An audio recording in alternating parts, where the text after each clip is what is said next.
The eye of all the world, the ancients called it. The heart of a lost empire that had lasted for 1,000 years and more. Saint Sophia, the church of the divine wisdom. This was their crowning glory, the glory of Byzantium.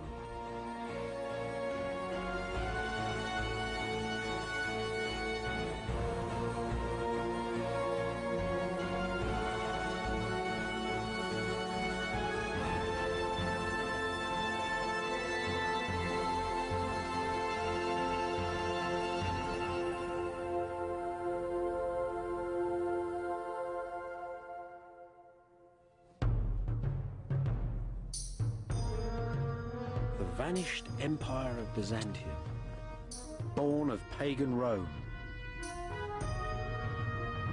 Byzantium, the dream of a Christian Roman empire that stretched from Spain to Syria.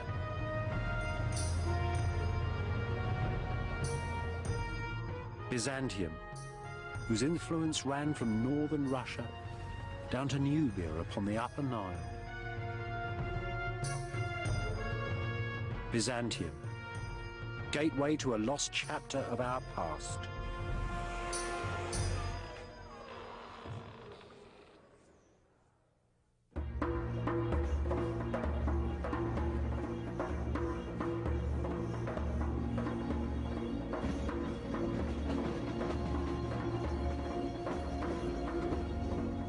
The Orient Express.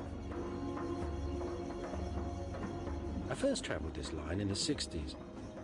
I bought a ticket at Waterloo Station in London for a ride to Istanbul in Turkey, and a lifelong fascination. It took 3 days to get there. It was hell on wheels, really. Goats in the corridor and communism out the window.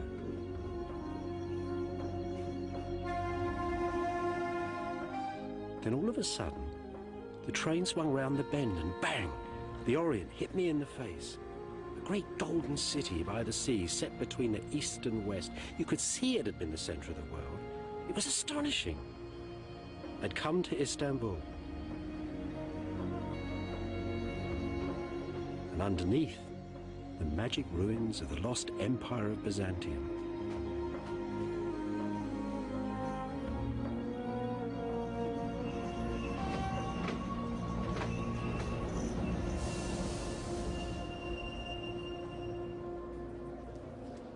The Orient Express stopped here, in the heart of the old city. I got off it in clouds of smoke and steam, haunted by the ghosts of Greta Garbo and Agatha Christie, by 1,000 spies and archaeologists, by the kings and courtesans of pre-war Europe.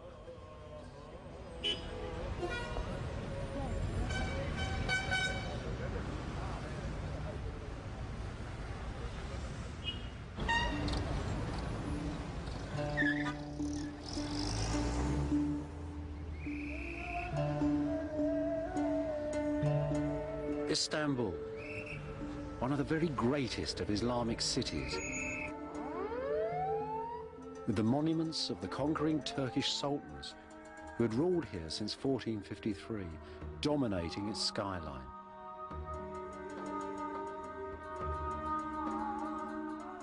Underneath, though, are much older ghosts, brushed each day by people of the living city, the ruins of Constantinople, the capital city of the Empire of Byzantium. Istanbul, Constantinople, two names, new and old, for the same grand city.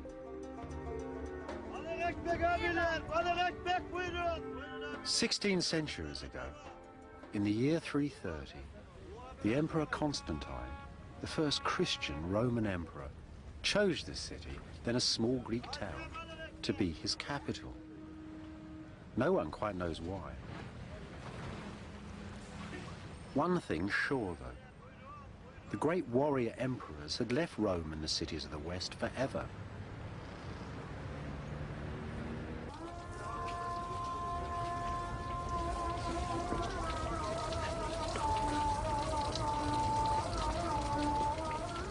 This mosque, The mosque of the Turkish Sultan who conquered the city is built straight on the foundations of the most ancient burial church of the mysterious emperors of old Byzantium. What then was this most ancient, half-forgotten empire? The Empire of Byzantium. Byzantium. That magic, spicy word. Now, imagine that the empires of Greece and Rome had never died, but had been fused together in a single empire set between the East and West. And imagine that the emperors of this kingdom, the sacred emperors, could be torn to pieces by the mobs in the street. Emperors who could mutilate their courtiers and children, could kill their priests and blind whole armies of invaders. Yet emperors whose artists made some of the most finest, the most exquisite images the world has ever seen. Visions of heaven and earth, sublime architectures, copied by everybody from the caliphs of Baghdad to the popes of Rome, the kings of Germany and the tribes of Nubia. Visions of heaven's order and earthly power that still lie deep within the modern world.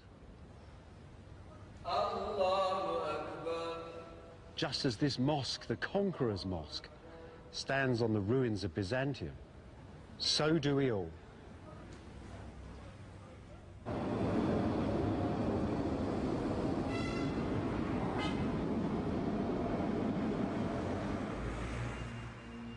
This is where the Empire of Byzantium began, beside this ancient column here on Main Street.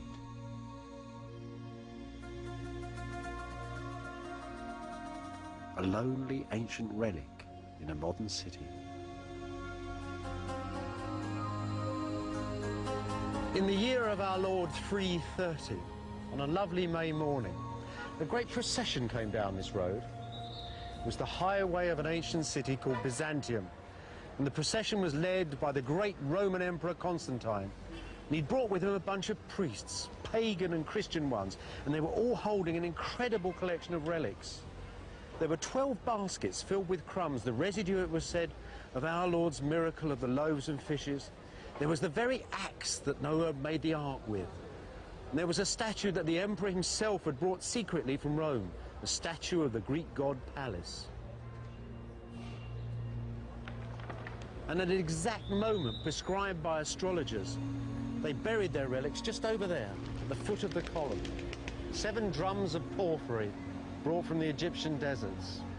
And Constantine renamed the city Constantinople and claimed it as the capital of his grand new empire. You know, over the years, the column itself came to be seen as a relic. And the Byzantines, that's the people who lived in this city, called it Christ's nail, because they thought that the great golden statue of Constantine upon the top had something of one of the nails from Christ's crucifixion built into it. And every year on the New Year's Day, that's the 1st of September, the Byzantines turned up at the bottom of this column and sung hymns to Saint Constantine, the founder of their city and the mighty empire called Byzantium.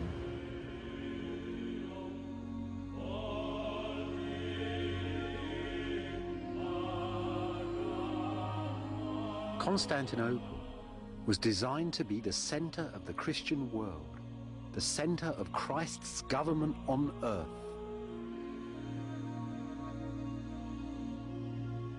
These great cups were made to hold the mystery of Christ's blood inside the city's churches.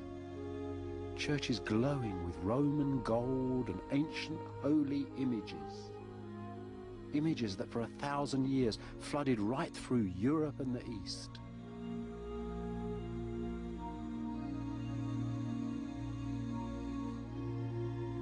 This, then, is Byzantium's first story, the story of how, in 2 short centuries, a dream was made. The dream that was Byzantium.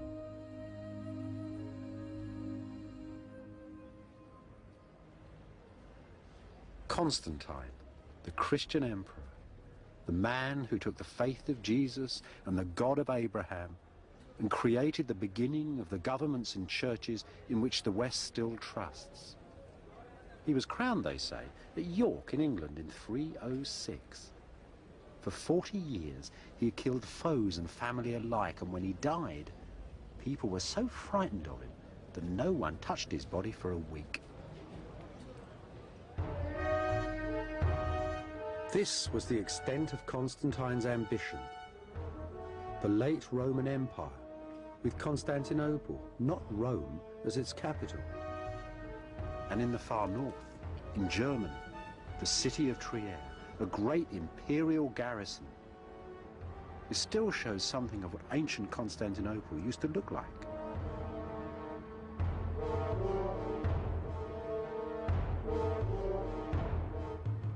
The city gate, still guarding the main road into town.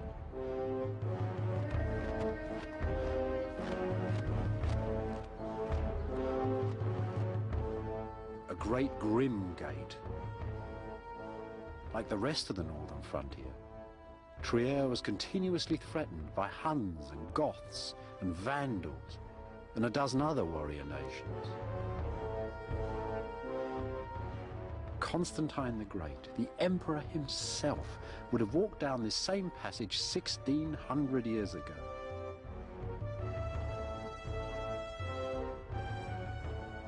These vaults and arches are the architecture of his time.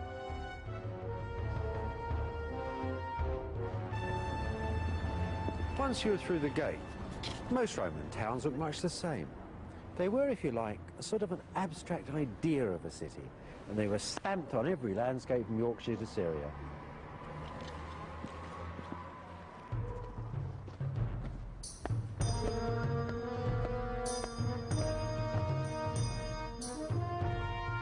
You can still sense their design in 1,000 old world cities, and in the New World too. From Washington to San Francisco, planners still use parts of the same old patterns. All Roman towns had roads like this one, wide thoroughfares that took you from the country to the heart of the city. This one is at Palmyra in the Syrian desert. In Constantinople, it was called, quite simply, the main road.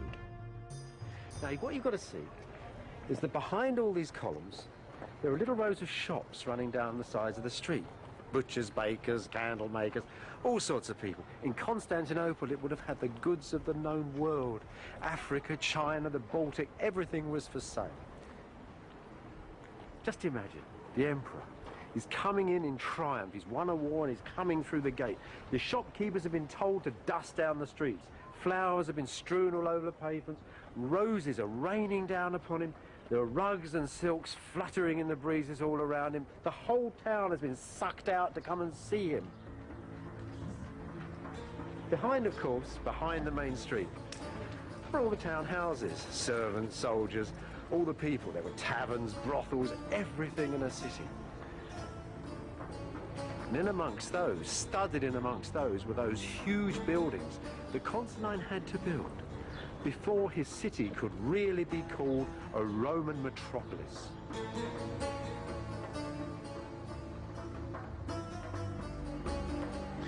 It's only a little building, but it was actually the heart of ancient Palmyra. It's the Senate, the Oval Office, where government was conducted, where the town elders met, where plots were hatched, all that sort of thing. Of course, in Constantine's great imperial cities, this would have been a vast long hall. And quite often, in the central hall of government, great Constantine himself would have sat, where now the altars of Christian churches stand, because this is basically the same building. In the year 360, Constantine's son built a magnificent church at Constantinople, especially for the drama of imperial communion. Next door, those same pious emperors built a giant racetrack, the Hippodrome. You can still see part of its outline in the streets. And here at last, around this old Egyptian obelisk, you can discover something of the atmosphere of ancient Constantinople. the heart of old Byzantium. This stone's like a giant mirror, reflecting all the life that once went on around it. There's the emperor and his family, Constantine's successors, come to the royal box to start a chariot race.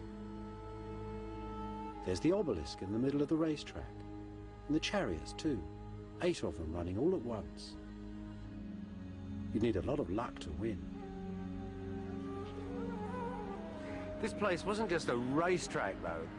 This is a place where people met the emperor and his court.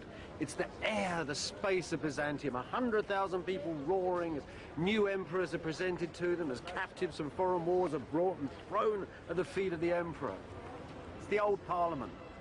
It's the real heart of Byzantium. And that scene there, where have you seen it before? Look at it carefully. The emperor's in the middle with his family, just like God. Around them stand the army and the court, just like the saints. Beneath them, begging mercy, are Byzantium's enemies, the damned. It's a grand last judgment right here on earth, with the emperor playing God. So that's it, really. The emperor brings happiness and harmony. The theatre brings luck and victory. This is the centre of the world, an image, you might say, of heaven on earth. So if we'd have pushed open the gates of the imperial palace that once stood beside the hippodrome, we'd have really been opening the earthly gates of paradise.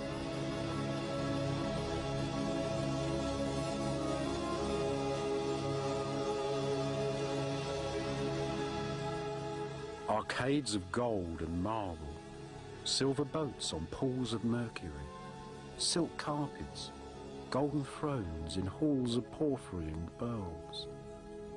All are gone. Only echoes of them still remain, in Syria and Italy.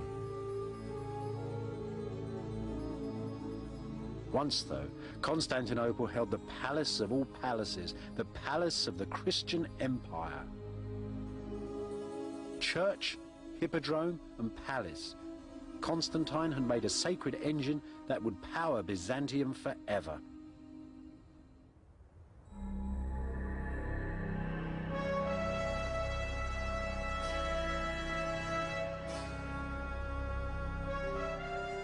To protect the holy city of Constantinople, the emperors of Byzantium built the largest city walls in all the world. Armies that controlled the lives of millions rode from these gates, and through them passed the produce of an empire.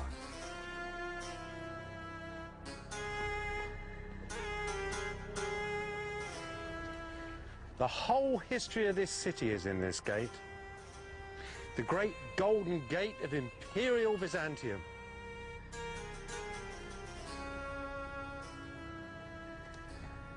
You see that great high span at the top? That was once open to the skies.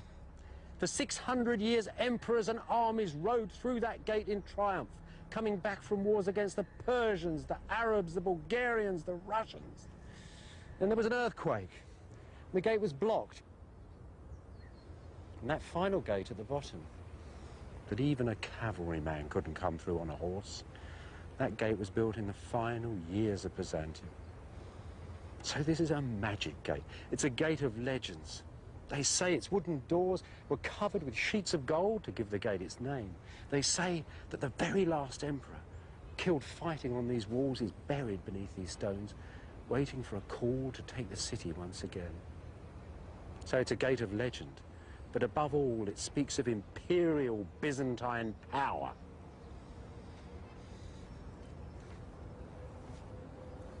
Power to control innumerable lives. You know, there are thousands of blocks in this gate, and each one of them, each tiny mark upon them, made by an individual human hand. Endless lives absorbed in making millions of these blocks. Enough to build the whole city of Constantinople.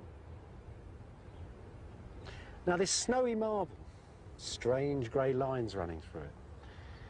is found all over the Byzantine Empire, from Spain to Syria and back to Constantinople. But it comes from one island only, one tiny island in the sea.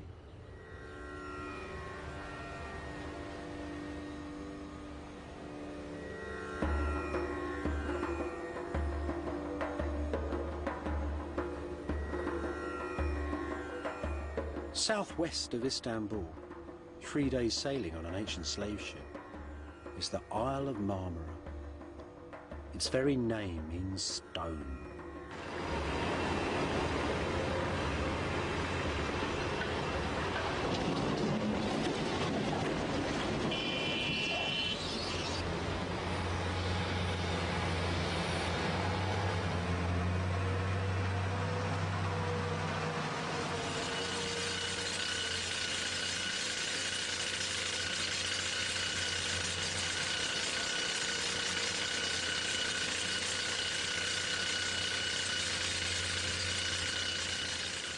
In the first centuries of Byzantium, slaves in their tens of thousands worked in these marble hills.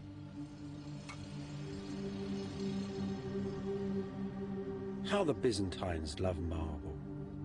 In marble, says a priest, God trapped fields of flowers and mountain forests, and fish and fruit and melting snows. The ancient blocks still strewn across the quays hint at the frantic energy that was once used to move their precious stone. Still inside the modern quarries, an ancient stone that weighs around 100 tons, part of an enormous column to memorialize the military victories of Byzantium. If it were finished, it would have had a spiral staircase cut in it, and rows of sculptured soldiers on its turning surface. It's still here, though. It cracked as it was quarried.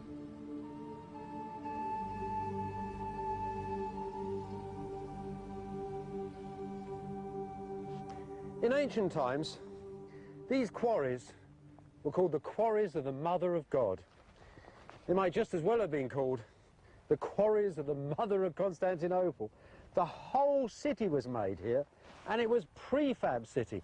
It wasn't just sent off in blocks. Everything was finished. If these had been finished and gone to Constantinople, each one had been lettered. It had its exact place in every one of the ancient buildings of the city. This, for example, is the very tip of a building that would have looked like a Roman temple.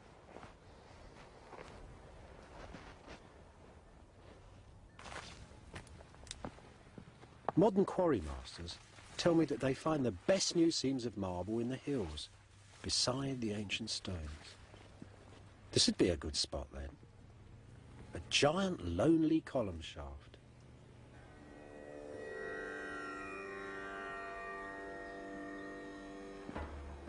I've seen that same shape, a so-called peacock's feather pattern, cut on a broken column lying right on the main street of old Istanbul.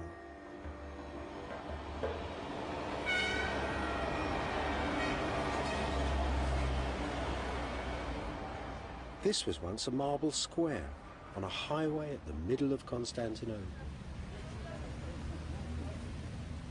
I don't suppose the Turks of modern Istanbul think much about ancient Byzantine victories.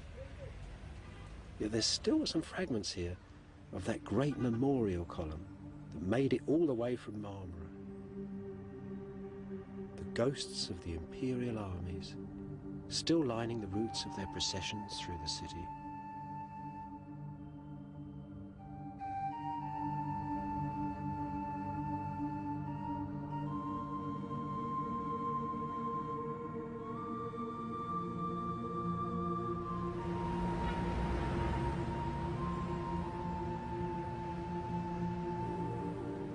Just as all the ancient roads and sea lanes ran through the empire to Constantinople, so did the rivers of the region, channeled into great aqueducts, bringing treasured water to a thirsty city.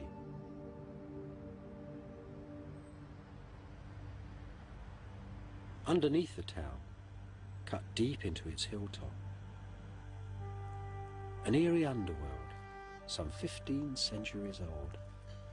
fresh water cisterns, so that the Byzantines could bathe just like the Romans did, in marble halls.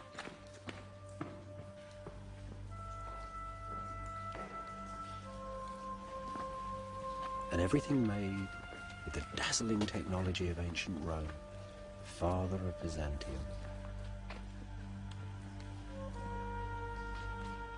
Marble columns, high brick vaults, the dark forests of Byzantium beneath modern Istanbul.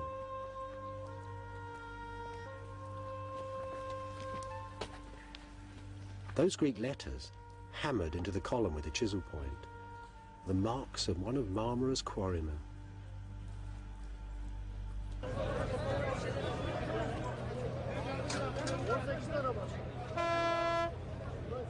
Food, too, flooded into the enlarging city. What a vast logistic exercise, an earthly miracle, supporting Constantinople's 500,000 people, Europe's biggest city. And everything, of course, by hand. There was no food industry. Everything was carried here in boats and carts.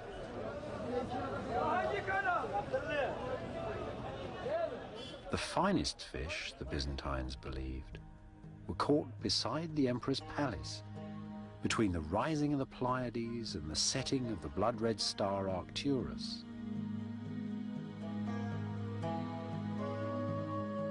Colours, smells and textures of the ancient everyday. The raw ingredients of Byzantine experience. The world of the ancient Mediterranean.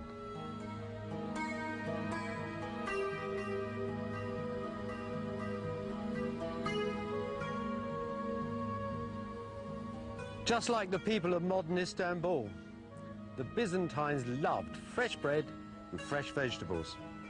Well, the bread, at least the grain for it, they brought from their province of Egypt. The vegetables they grew themselves. In little plots beside their houses in the city, in fields in a great green swathe that ran for mile upon mile down the walls of the city. And here's still a bit of it today, growing more or less the same crops.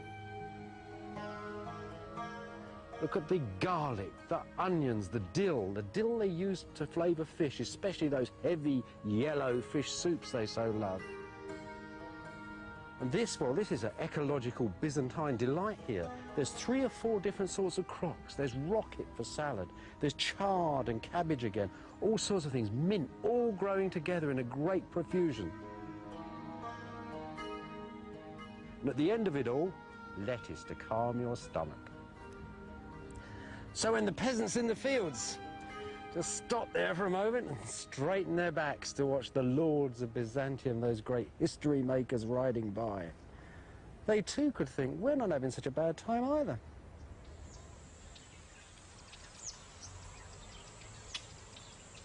The Byzantine economy was based on the classic Mediterranean diet: wine, grain, cheese and vegetables and olives.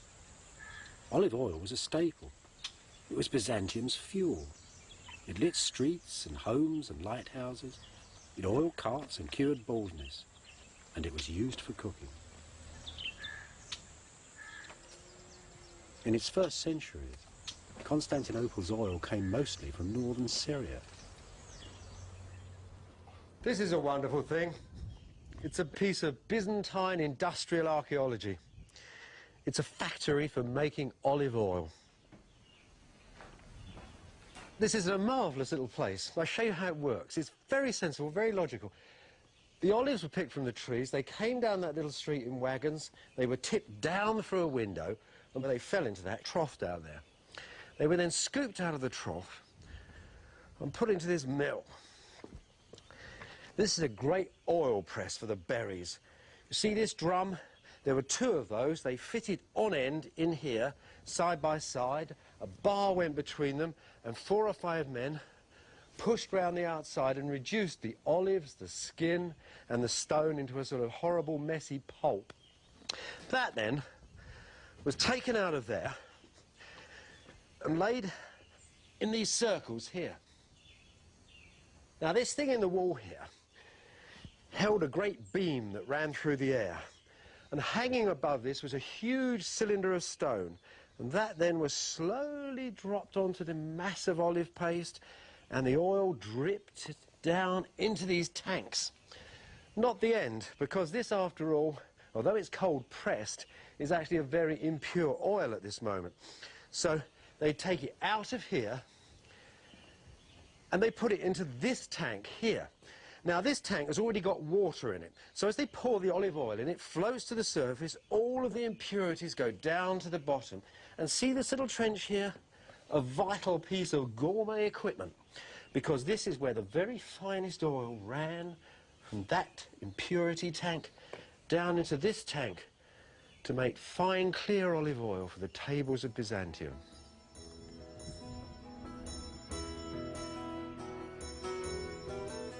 This is Sigilla, one of 300 ancient Syrian villages in the Byzantine olive groves. Provincial Byzantium, preserved in fine-cut stone.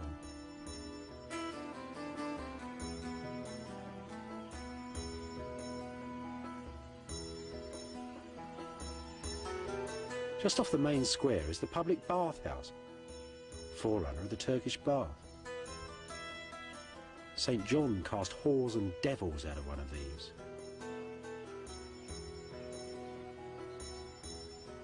This is Sigilla's cafe come town hall down on Main Street. Old soldiers and half-mad saints got drunk in bars like this. Moneylenders, magistrates and merchants did their business here. Can you hear the farmers, tough, independent homesteaders, chuckling about the prices that the city folk were paying for their olive oil? Life was very good.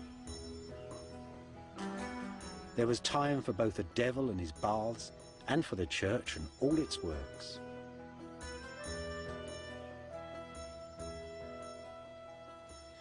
If you'd have come up this path 1,500 years ago on the 1st of September, you'd have been accompanied by thousands of people shouting and singing praises to the Lord. It was the feast day of St. Simon of the Pillar.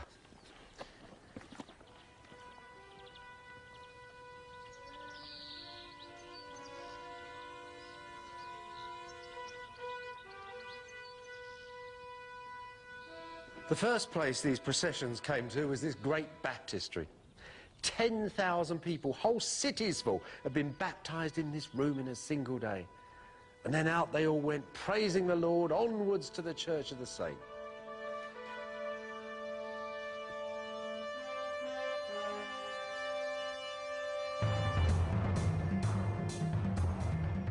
It's Roman architecture still, of course. Arches, vaults and column tops. But now there's Christian crosses too. The ancient forms are turning into something else. See? The wind of faith is bending all those ancient pagan patterns. This is the style that would become Byzantium. And at the church's hub, the remains of the 50-foot column on which St. Simon lived. So who was this weird man who lived up a pillar and half the world had come to see him? When he died, they built this beautiful dancing church in his honour. Well, as a young man, Simon had worn clothes so rough they'd made him bleed. Then he dreamt up the idea of chaining his left leg to a large rock. That before he went up the column. But Simon wasn't a nutter. Simon had tremendous presence like an emperor. He sat still and silent. And in these contests between flesh and the devil, it seemed to most people that he was beyond touch. And there he was on his pillar, halfway between heaven and earth, a perfect man to settle disputes. So they used Simon. The farmers of Syria would come here when they were in arguments and he would settle one against the other. The Bedouin, the Arab Bedouin, came to see him too. The emperor used to come to see him, and always he acted as a balance in society. Such a terrifying balance that if he cursed somebody from the top of his pillar, a rock would explode next to the unfortunate individual. So Simon, it was a vital element in this new Christian empire. An element which somehow had taken the old stern order of the Roman age and left it halfway between heaven and earth.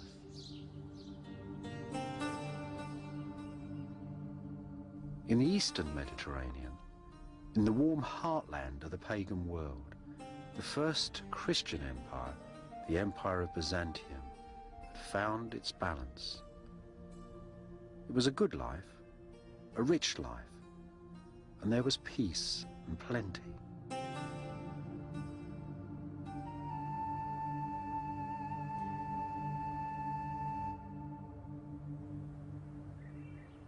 You know, it always strikes me as funny when people talk about the fall of the Roman Empire. After all, standing here in Constantinople, it just got richer and richer and richer. Didn't fall at all. I suppose really it's because Rome fell. In fact, Rome didn't fall, it just got poor. Constantine had moved the capital from the great old cities of the west to here in the east. And with him moved the government, the generals, the artists and the architects.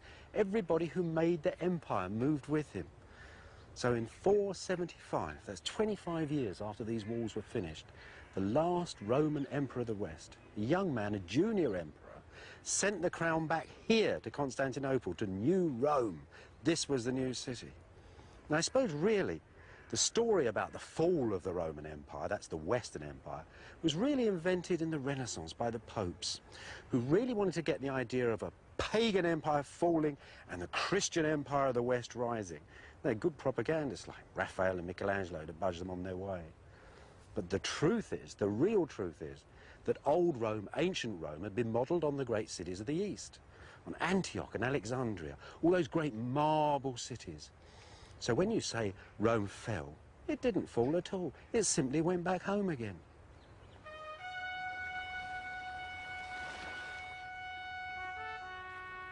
After the last emperor of the West resigned, Byzantium lost most of its European provinces. Only for a century, though. By the year 555, brand new Byzantine armies had ruthlessly reconquered some of them. And in northern Italy at Ravenna, they left triumphant decorations in this church as their memorial.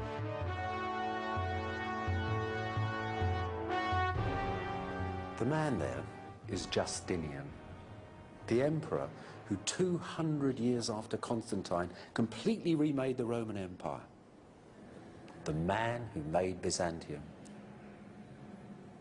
He was a man, they said, who was gentle and approachable, a man who never showed his anger, a man who in the quietest of voices could order the death of thousands. He didn't organize the empire completely by himself, though. His great strength was as a manager. Those strong faces that surround him were the faces of a great team of men he'd picked together. And he didn't really care whether they were Roman patricians or from the humblest, roughest backgrounds. He himself actually come from a completely illiterate peasant family in Serbia. Justinian, though, was only half the picture. The other half was that most remarkable woman over there, the Empress Theodora. They'd married each other for love, and they stayed together for 25 years. And look at the young ladies of the court there. They're looking sideways and a bit nervous. You see, it's not proper for young girls to look straight at you, not unless you're a woman of power like Theodora. But that is actually a portrait of a woman dying of cancer. Within 2 or 3 months of this mosaic being finished, Theodora was dead. Justinian ruled for another 20 years. He never remarried, and he went to her grave and lit candles until he was a very old man.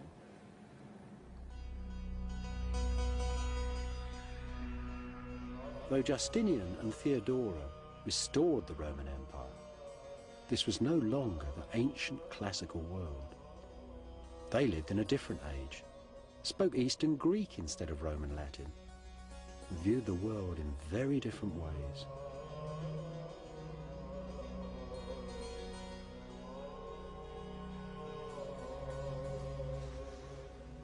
Look at these sculptures. They're probably the last classical figures ever made. They were made actually in the generations just before Justinian.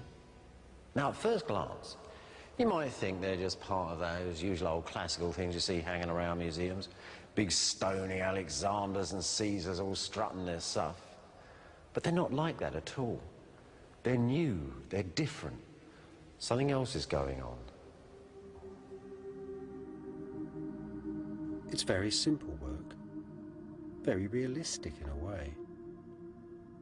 Little light cut lines and a day-old beard lightly chiseled on the hard marble, as if to emphasize its transience, its insubstantiality. These people are pensive, sad, and rather wise.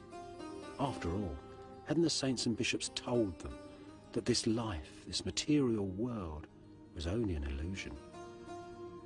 So naturally, these statues don't strut their stony stuff like Alexander or the emperors of Rome. They are not heroic descriptions of skin and bone and straining muscle. Each man stands inside his own mysterious inner space that each one of us must occupy. And from that space, they look outwards from the soul towards the heavens. As you might expect, if you should move around them, the solid bulk of marble and humanity is seen to be nothing more than an illusion.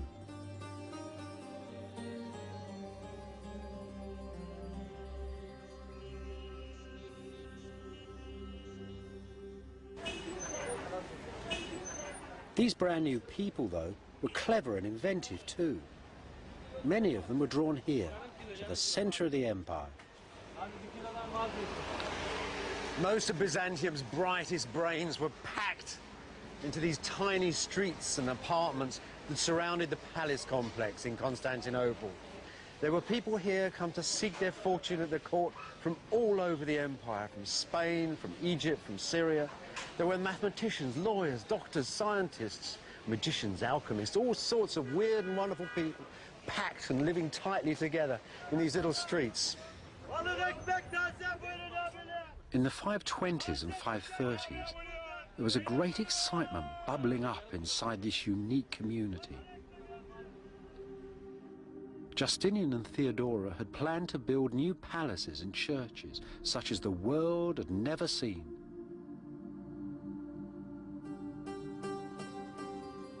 The ancient forms, arches, vaults and column tops, were being used for something revolutionary. Something that will be echoed in 10,000 different churches for 1,000 years and more. The style that is Byzantium.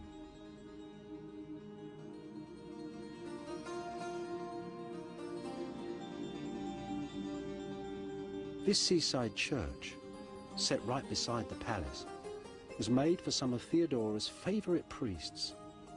It was probably the work of one Anthemius, a famous physician and mathematician. This was where the style began.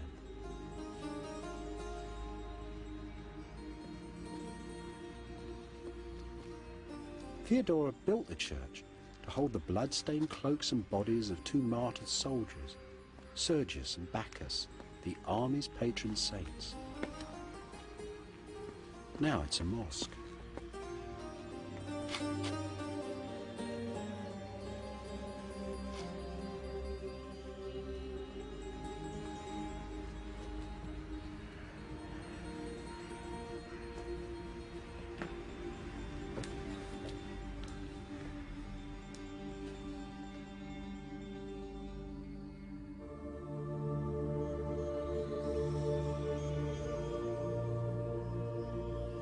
Anthemius' subtle compass has transformed all the usual ancient forms.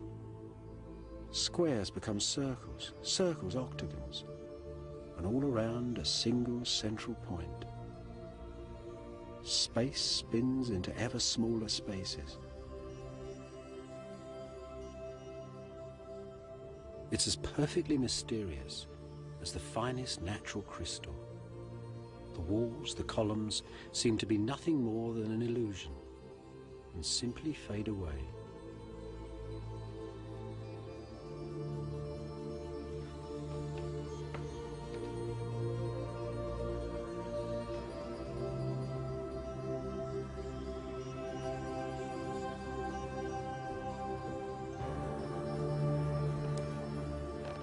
Just look at that great big glorious dome, like a huge melon, divided into 16 sections and held by 8 wonderful swinging arches on those extraordinary V-shaped pillars and 28 columns through the church.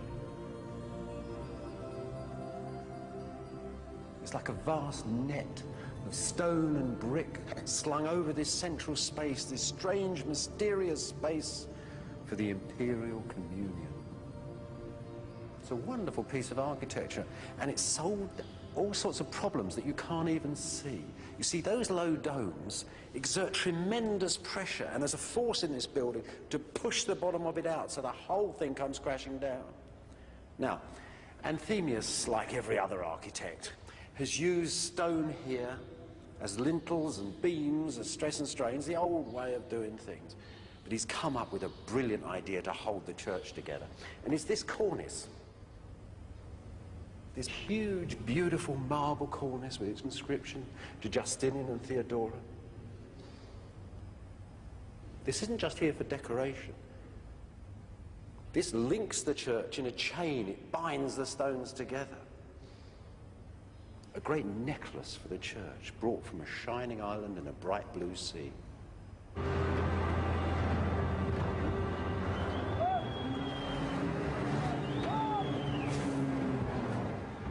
Throughout Justinian's long reign, the Marmara quarries were hard at work, shipping stone for a new crop of imperial churches. This was building on a grand scale, churches for every country in the empire. But the biggest of them all was a new church for the imperial communion at Constantinople. For this, the quarry masters were cutting larger and yet larger versions of Anthemius's clever interlocking cornice. Here's a piece of one of those stone chains under construction. And here's its secret. Each block was held to the next block by a great iron bracket held in lead that ran between the two stones. Anthemius's engineers use rather a lot of iron in their buildings. It's part of a whole new series of techniques that allow them to think more daringly, more bravely than any other architects had done before.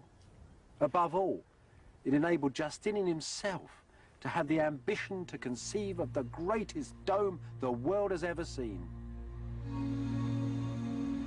Such mysterious cargoes, such magic marbles from across the empire, now sailed the seas and came to the holy city of Byzantium to be gathered up upon the site of the imperial communion. This is the finished dream, the tense climax of all of ancient engineering. A lively frame, built with prayer and pragmatism to hold the largest dome the world had ever seen. This, though, is just the outside of a sacred theatre. Inside, a forest of columns rises up in ecstasy. The walls, glass and gold and marble, light and dark, insubstantial and illusory, seem to simply fade away.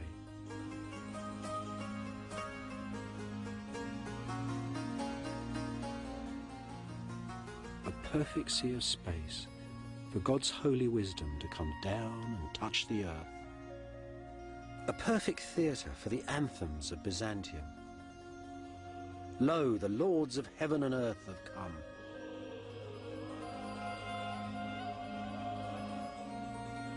Blood-red columns of Egyptian porphyry were taken, so it was said, from the Temple of the Sun at Rome.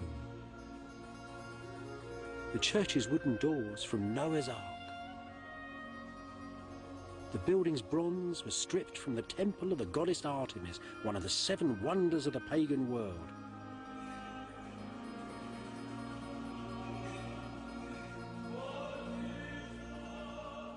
No wonder that the building has itself become a legend.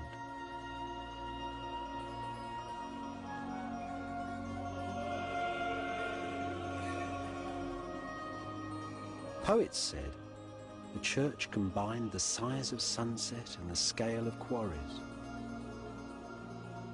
the hues of birds and fish and precious stones, all the textures and experience of that ancient everyday, the living pink of baby's fingernails, the rising of the bright red star Arcturus.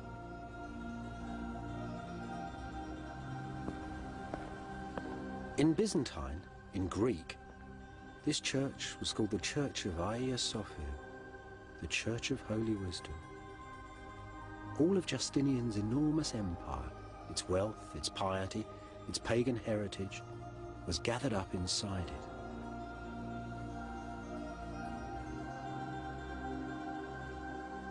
Throughout the next 9 centuries, this vast old building stood right at the center of Byzantium, a symbol of its true destiny on earth. And on the last day of Byzantium, the emperor and his troops came here to pray before they walked out onto the city walls to die. For these were the vaults that held the dream that was Byzantium.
Pictures of Mary, Jesus and the saints.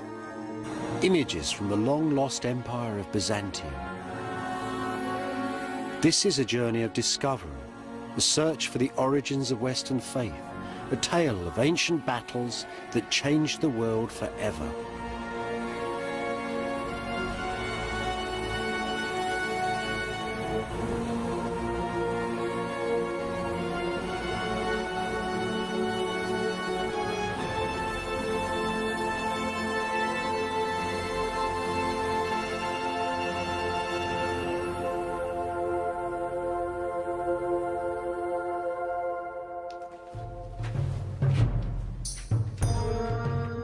Born of the Bible and the pagan Roman Empire, Byzantium still stands at the heart of the modern world. Its ideas of heroes and of villains, of government both good and bad, and the right of law. All the cities of Byzantium held holy images within them. Sacred pictures, it was said, that came from heaven. They were carried into battle. People died to save them from destruction. This is their story.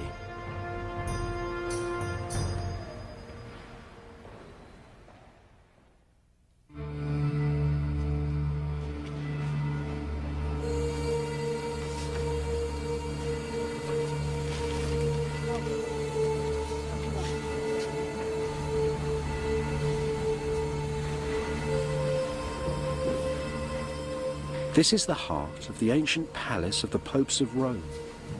It's centuries older than the Vatican and filled with holy wonders. Believers say that Jesus Christ once walked upon these steps, that they were taken from Pontius Pilate's palace in Jerusalem.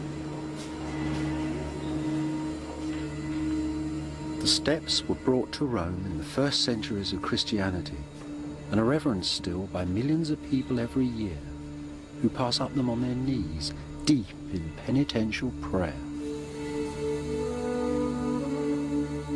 Inside the ancient chapel at their top, Rome's most holy picture, an image made, so it was said, not by human hands at all. A portraits so powerful that when, deep in the Dark Ages, the barbarians stood at the gates of ancient Rome, the awe-inspiring image crippled the tribesmen with its paralyzing gaze and sent them running back to Germany.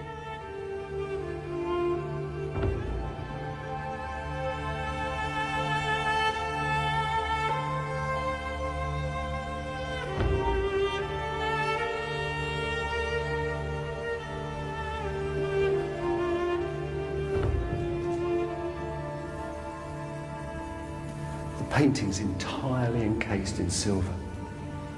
The nearest you can get to it is that little face on the top, which is actually painted on linen and lays right on the ancient panel. And that type of face, a round one with dark hair, is probably the nearest you can get to an authentic portrait of Jesus. The original was said to have been painted on the walls of Pontius Pilate's palace by the first Christians. The real painting, underneath, it's been entirely washed away 1,000 years ago. That doesn't matter, really. This is more than a picture. It is literally a window into heaven, a link between divinity and the earth. The Romans call their painting the acroropita, an ancient Eastern word that means a picture made in heaven. It was actually made in the 7th century in the Empire of Byzantium, part of a standard set of pictures of the people of the Bible. All those images come from the East. They're our most basic images of kings and gods and governments, of heroes and mothers and villains, all those types we take for granted. And their story of how they got from the East to the modern West is an astonishing tale. They've come through fire. It's a story of blindings and hatreds and the light of faith. It's our story, and it's a part of the story of Byzantium too.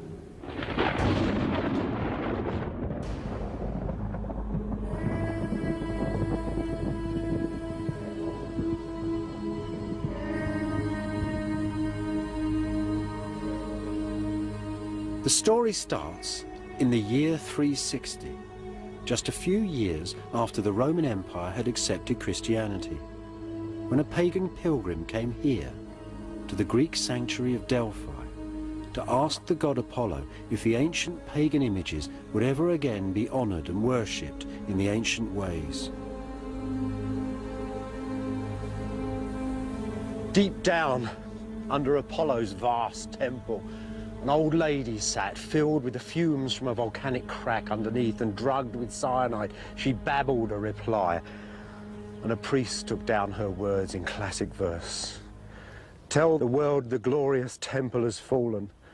Apollo's springs are dry. The world no longer has a prophet.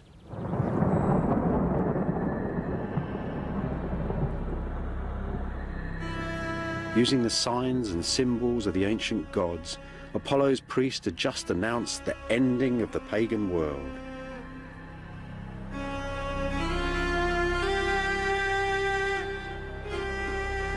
In the pagan world, the gods controlled everything.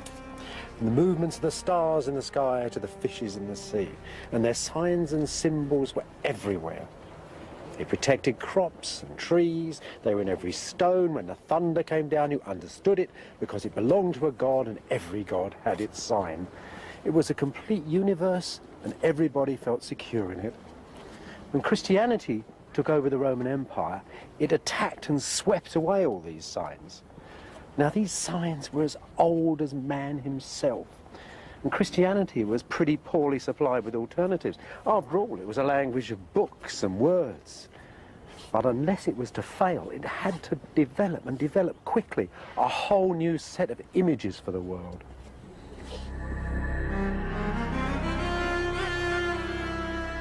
The trick, the genius, you might say, wasn't just to swap this ancient chaos of 10,000 pagan signs and symbols for a single set of Christian images, but to find a quick way of spreading these Christian images and pictures right through the ancient Mediterranean. Books. Books were the answer. Books were invented at the same time that Christianity started. Before that, there were scrolls. Now there were pages. This is a copy of one of the oldest books in the world, from the first centuries of Christianity. Look, if you flip through it, you see pictures. They're illustrating the narrative. If that would have been a Christian book, it could have gone from one end of the Mediterranean to the other and taken a whole set of Christian pictures, a story for the walls of a church. Well, that's just a copy. These images, these ancient images, are so precious that real books of that age, from the 5th century, some of the oldest pictures in the world that have come from books, are now not in books but trapped in glass. Look, here is Jupiter. This is a pagan book illustrating pagan poetry, and it's a picture of Jupiter, the king of the gods, and he's got a halo, just like Christian saints will have in their pictures. And he's holding a globe, just like Christ will in 1,000 churches. And he's sitting under the ark of heaven, as Christ does. And he's king of the stars and the moon and the sun. This is a pose which says to you, king. You can't have Jesus, king of the world, unless he looks like a king. That looks like a king. That's where they're getting, as it were, their iconography from, straight from the pagan faith. Now look at this. Here's another one of these very precious ancient illustrations, really the roots of our Western art.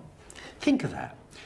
When you make gestures today, when you go victory or communism, fascism, bang, bang, you're doing universal gestures. They get emotions in you immediately. This said to the early Christians similar sorts of things. Look, here is a Roman general and his mistress and a friend having dinner. They're sitting round a table, they've got halos on. Everybody would know this was an imperial table. There's a way of drawing tables, even with a fish on a plate in the middle. You'll see that in churches. You'll see that same image, except there, it becomes the Last Supper.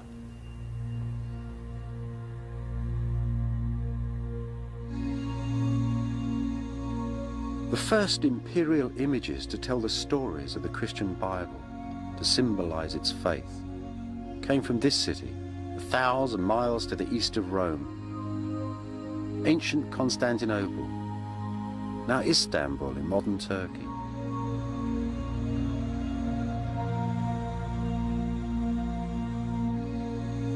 The Emperor Constantine the Great dedicated this column when he founded Constantinople in the year 330.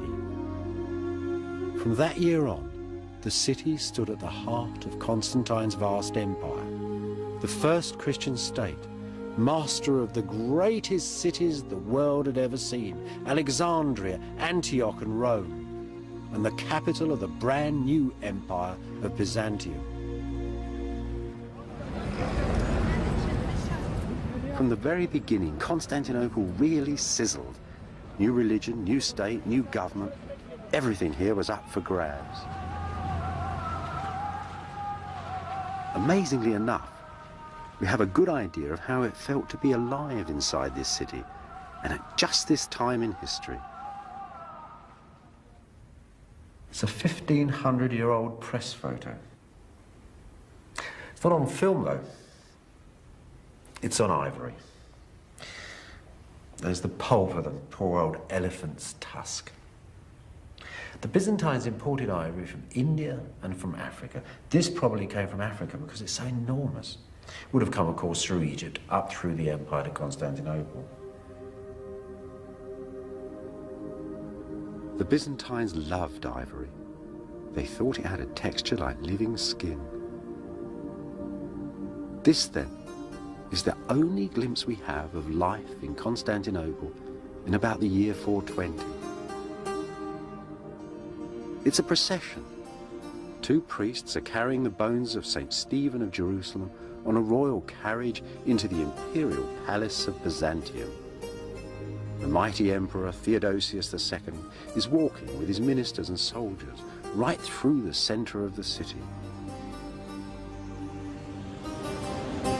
Theodosius' procession would have passed up this very street. This is modern Istanbul.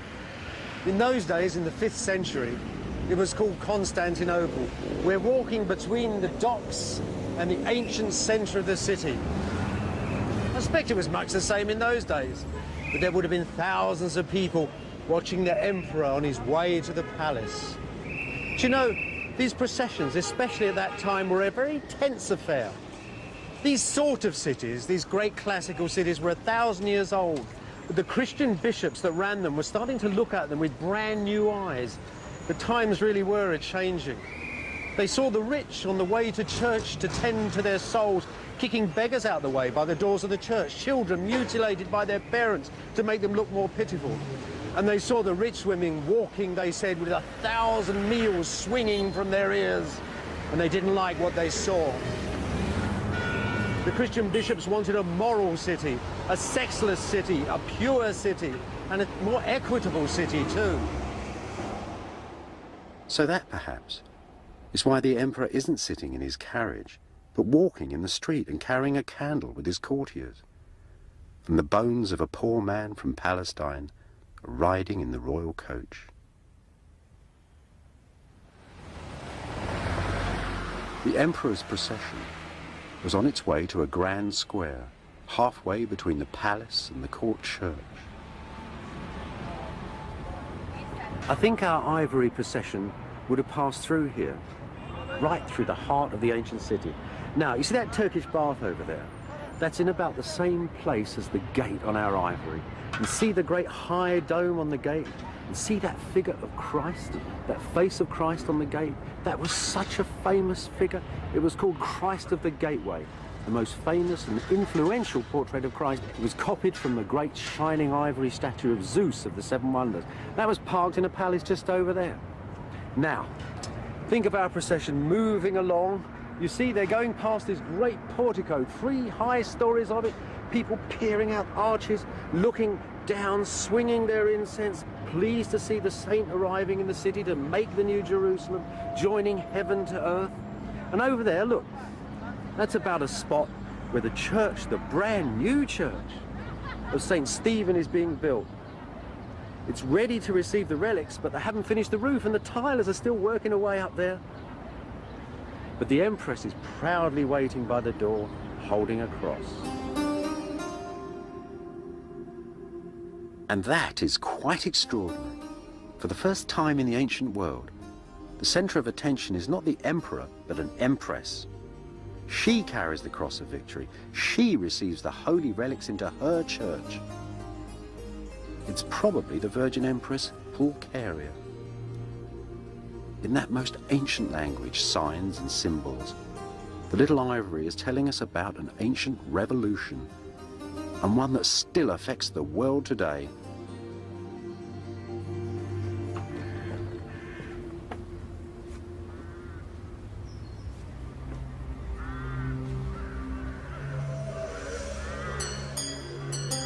In the first years, many of Christianity's most famous pictures were made here, in the grounds of the great monastery of St. John Studios of Constantinople.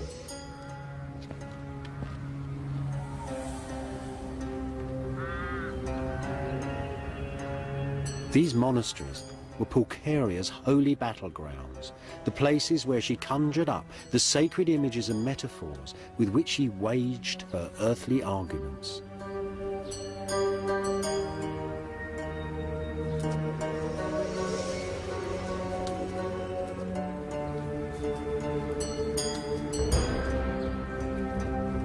At the center of this ancient image factory, one of Constantinople's oldest churches, where the sacred signs and stories were put to powerful use.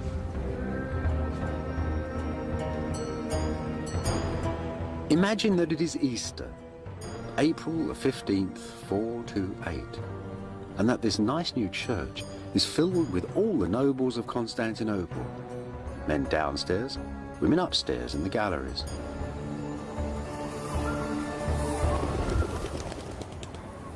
Suddenly, there was a great hush. The imperial guard and the emperor and all his family have walked into the church. Now, in the middle of these churches, there's a stone pulpit. For more than a century now, preachers have been giving fire and brimstone from these pulpits, using all the language, all the signs and symbols of the Christian faith and the ethics of the Bible. They laid out the whole structure of this brand new Christian empire. And the emperor and his family listened in humility.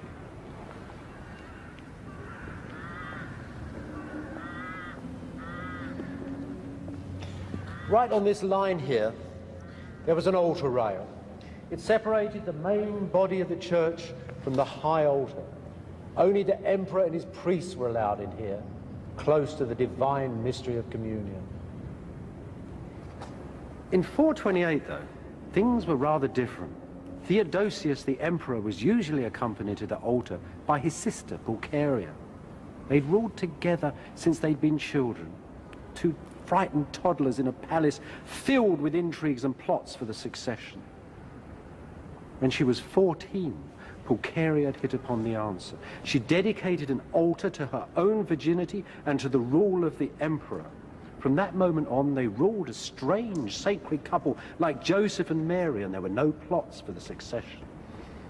It had also given Pulcheria a unique role within the church. On that particular Easter day, though, things turned out rather differently. Pulcheria's way to the altar was barred by the new patriarch of Constantinople, one Nestorius. He said that only men could enter the sanctuary. Pulcheria was aghast. Her new role as a virgin had projected women in a different way. She was as pure as gold, she said. She had kept herself as soft as fleece to receive the Holy Spirit. "Have I not given birth to God?" she cried. Nestorius, though, was a man of the old school. He preferred to see women as the daughters of Eve, that unfortunate lady who dabbled in snakes and sex and sin. "You," he said to Pulcheria, "have given birth to Satan." And there you have it, really. The three roles of women laid out in the early Christian church: sinners, virgins, and mothers. By opening the debate, Pulcheria had not only advanced the role of the Virgin Mary and women in Byzantium, but defined the role of women in Christendom forever.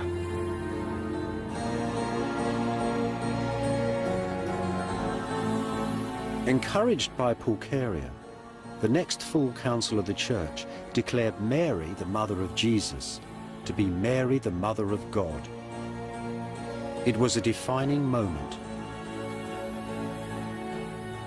Nestorius' challenge to the Empress Pulcheria was now seen as an insult to the Virgin Mary.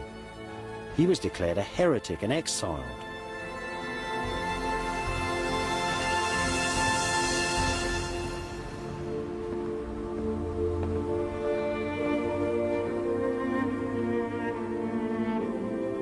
Thanks to Pulcheria, the family of the Emperor of Byzantium had become a mirror image of the Holy Family in the court of heaven.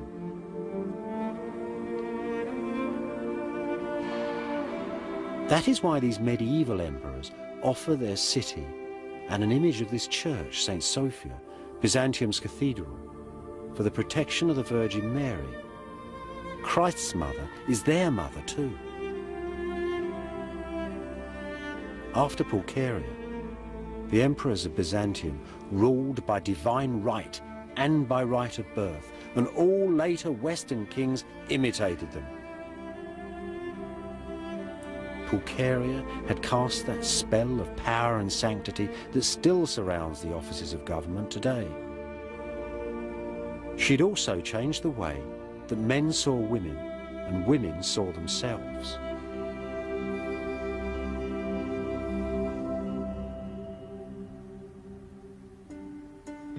Once more, ancient images tell the story. Pagan Greeks and Romans loved public displays of sexuality inside the city. They seemed to hold the force of life within them. They gave assurances of immortality. The Christians, though, had gazed upon eternity. Just as they destroyed the pagan temples, so they attacked the pagan body image. Byzantine preachers said that the silent power of nakedness threatened anarchy within the family and the state, and it was covered up.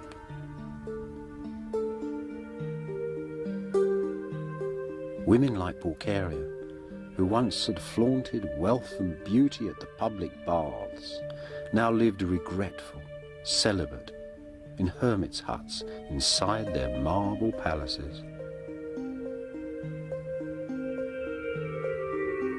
No longer was each man an Alexander and every woman a Venus.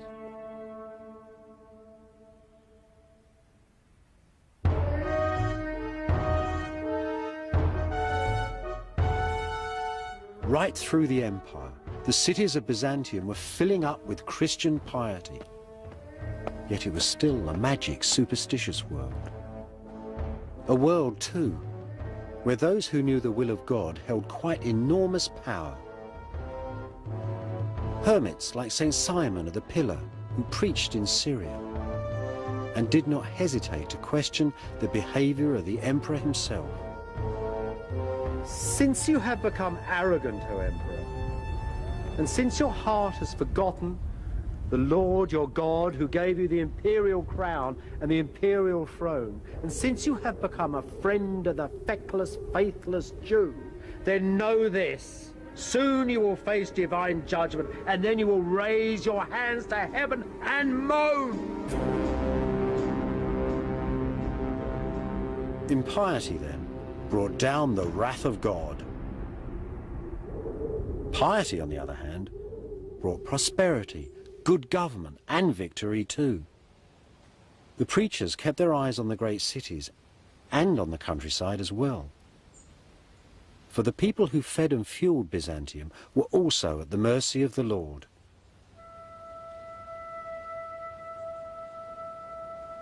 Deep in Turkish Anatolia, this little village was once the city of St. Michael of 10,000 angels, famed for its fine churches.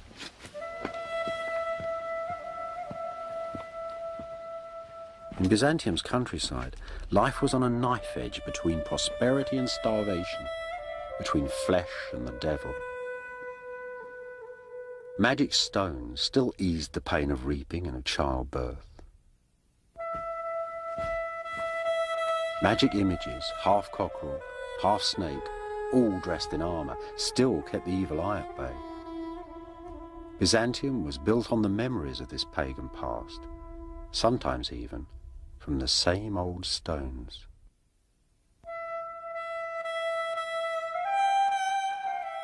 Ancient demons haunted the countryside, stopped up wells, curdled milk, and threatened plague and madness. Many saints were really doctors, ministering to a madness born of holy terror. Their prayers drove out the ancient devils, safeguarded animals and crops.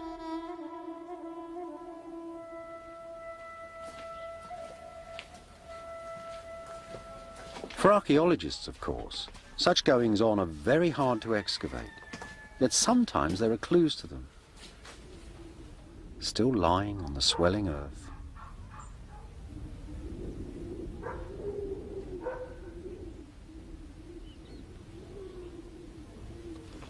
If you ever wondered what attracts archaeologists to one place rather than another, this hill is a wonderful example. Just look at its shape. It's a bit strange in the landscape. Look at all this white stone. This is building stone. Well, that's interesting, you might think. But then I found this. See? It's a very rare piece of marble, just like the Byzantines used to use to clad the walls of buildings. So it's quite a rich building. Here's a bit of the roof. So we got the walls and the ceiling, everything you could need.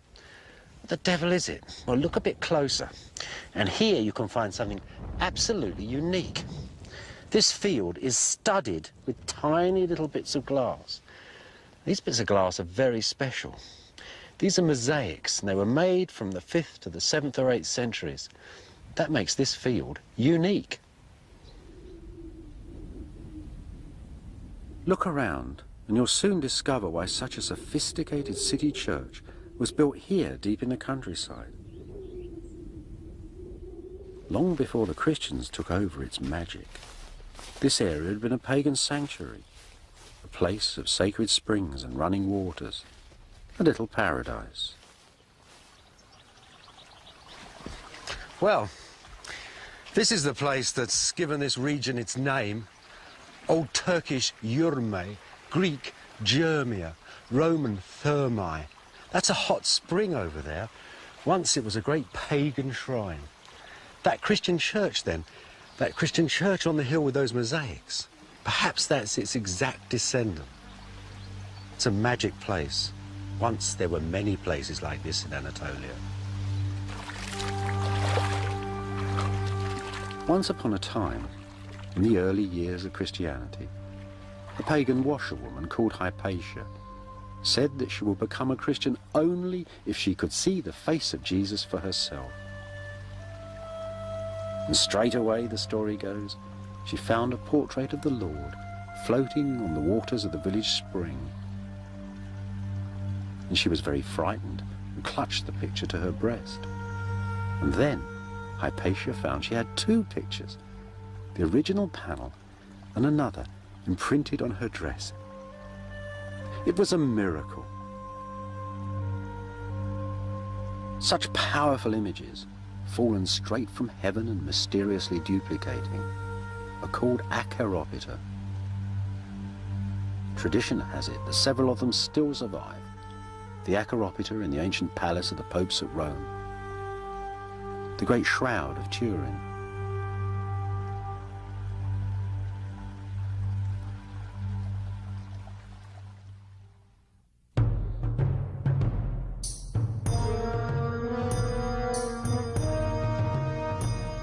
in the 6th century, Hypatia's panel painting became Byzantium's battle icon, a picture to paralyze the enemy with a terrifying gaze. With such miraculous signs and symbols, how could the Byzantines ever lose? Yet lose they did, and with that loss, Byzantium and all its signs and symbols were forever changed.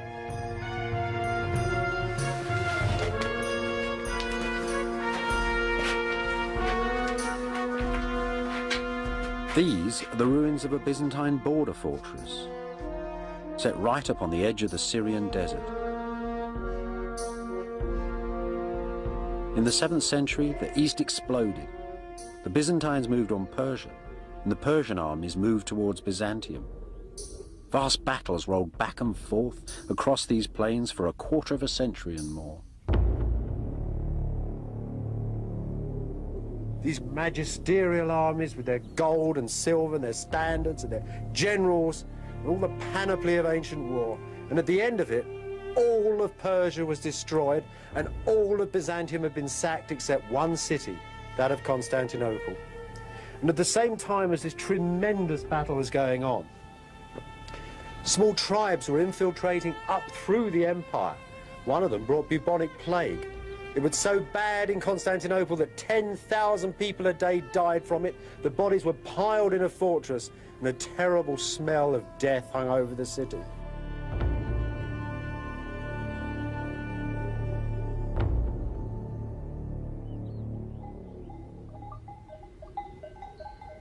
One of these tribes, from a Byzantine trading city in Arabia, found a great prophet in their midst, Muhammad. Muhammad had the ability to turn a personal religious revelation into an immediate political reality. Fired by his genius, the armies of Islam swept through the devastated landscapes of the East. In 636, in a gigantic battle on the Golan Heights in Syria, the Byzantines were crushed. Not long after, the best part of the Byzantine Empire, that vast empire that once had run from Spain to Syria, was ruled by Arab courts. At the same time, the nation of the Slavs had broken through the northern Byzantine defences on the Danube and were raiding south, down into Greece and even threatening Constantinople. Old Byzantium was completely broken. An ancient way of life was coming to an end. The story of the Syrian city of Apamea could serve for 100 others.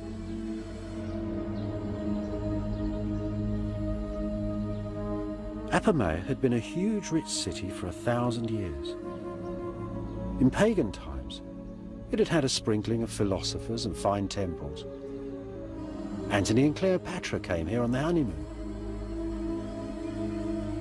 Byzantine Apamea too had its share of elegance, of churches, relics and fire-eating bishops. There'd been hundreds of cities like Apamea throughout the Empire of Byzantium. But now, after the Great Wars, they'd all collapsed. It's very difficult to see a disaster in archaeology. Things stop, all you get is ash. In the Byzantine Empire, coinage practically stopped being issued. This meant that nobody could collect taxes, nobody could mend anything anymore. There were no inscriptions. History practically stopped. After the 7th century, the survivors came back into the ruins and started to build little houses and small fortresses amongst the great spines of the broken cities. At that point in the world, Constantinople was the only imperial city left unconquered. You could say that Byzantium had changed from an empire of cities to an empire of fortresses.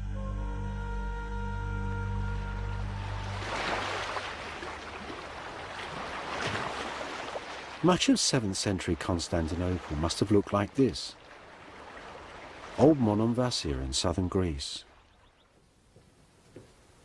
The city's walls protected refugees from the lost empire, soldiers, craftsmen, landowners. Its churches were filled with images from 10,000 distant shrines. Its open squares and public highways were choking up with curving lanes and little alleyways. The scale of life had changed completely. People now stayed by the family fireside, read books in silence by themselves, cultivated their souls, engaged in clandestine love affairs.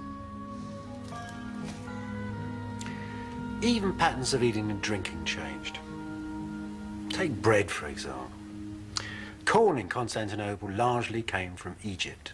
After the Arab invasions, there was no corn from Egypt. No free bread handouts, first time in hundreds of years. Worse than that, the wheat that came from the north actually tasted different, but it rose like modern bread. And that's really where the modern loaf starts, I think. But it wasn't just the food you eat, it was actually the way you ate it. Ancient people had sat on couches and been served by slaves. They didn't really have knives and forks, there was nowhere to put them.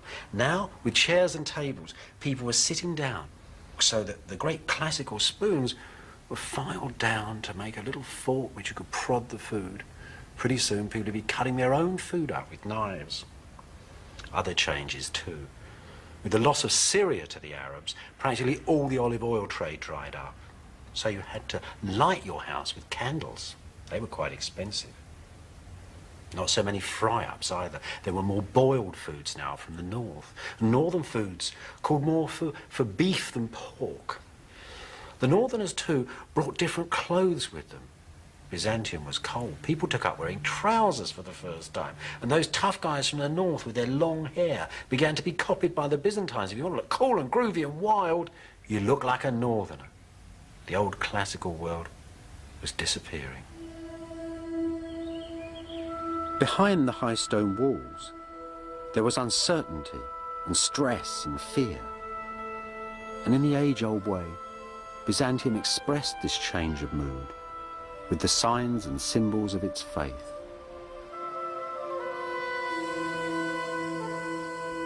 This is a very good example of what I mean. In its day, this coin was absolutely unique. Instead of having a picture of the emperor on the front, it had a picture of the Christ that was over the palace gate. It's extraordinary. Nobody knows why it was done. One sure thing it did. It cut the Arabs off from using it because they didn't agree with religious portraits. So the Byzantine exchequer was sort of shut off from them from this moment because the coins had a picture of Christ on. There's another side to this too. There were lots of Byzantines at the same time who didn't like pictures of Christ. There was a debate broke out inside Byzantium whether it was a good idea or not a good idea to have images. It was a debate that went on with blindings, burnings, maimings and ferocity for over 100 years, and it changed Byzantium forever.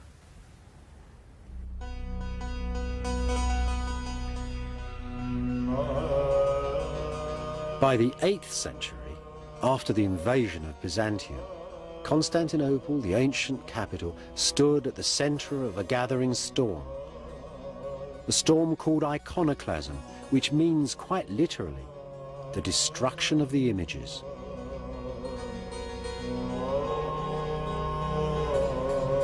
In the year 730, there was a whole lot of agitated people milling around in this square. They'd come here because they'd heard that the emperor wanted to take down the great picture of Christ that hung above the palace gateway. They loved the picture. They didn't want it taken down. It healed the sick. Now, this painting stood under the great high arches of the palace gate somewhere over there. And a soldier put up a ladder to go and get the painting, and somebody rushed out of the crowd and pushed the ladder down and killed the soldier. But the other soldiers took the painting down and arrested the person who'd killed their friend.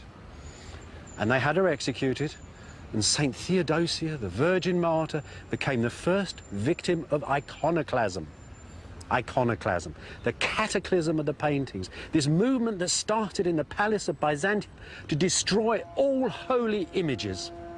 30 years after they took the picture down from the palace, the iconoclasts, that is the people who were destroying the images, went through the great church itself. The patriarch was murdered, all the images were taken down. And though the angels came down from heaven, so it was said, and beat the impious emperors, the iconoclasm continued.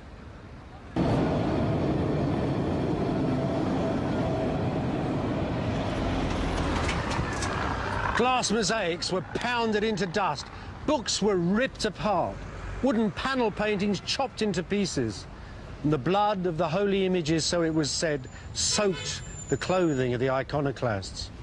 It wasn't only little things either. The monuments of the city were actually covered in images. This, for example, was part of a great milestone that stood at the center of the city. The emperor decreed that the sacred image of the Virgin that it contained should be scraped away and a picture of his favorite charioteer put up in its place. What on earth was going on?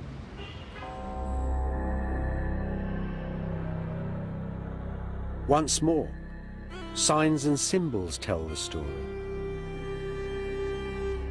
About the year 750, that same emperor who so hated holy images restored this fine old church, St. Irene's in Constantinople.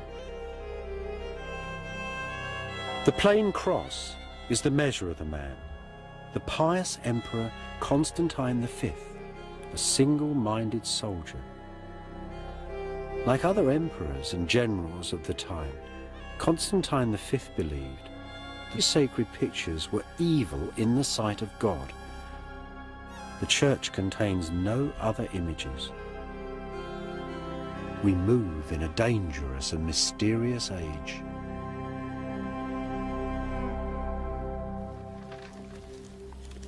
Part of the dark mystery of iconoclasm was actually solved a few years ago in the Vatican Library by the study of this old book. Now this book, well, it was clearly more than 1,000 years old, but the text in it was twice as old as that and more. This is called Ptolemy's Handy Tables, and it was written in ancient Alexandria in Egypt, and it describes all the passages of the stars and the sun and the moon through the sky. What was so remarkable about this copy of it was not simply its beauty, but also the fact that it had been written at the height of iconoclasm, right at that burning beginning when every image in the churches were being destroyed. Now, the key of this book and the central image of it is this beautiful plate in the front. And it shows you, it's a sort of a diagram from the most ancient world of astrology. There's the zodiac signs around the edge, all those wonderful old signs, all added together to make a sort of cosmos. And in the middle, this iconoclast artist has actually painted Apollo, the sun god. This is the ancient Greek world. It revolves around the sun. And there's Apollo in his chariot sailing through the sky. Isn't that extraordinary?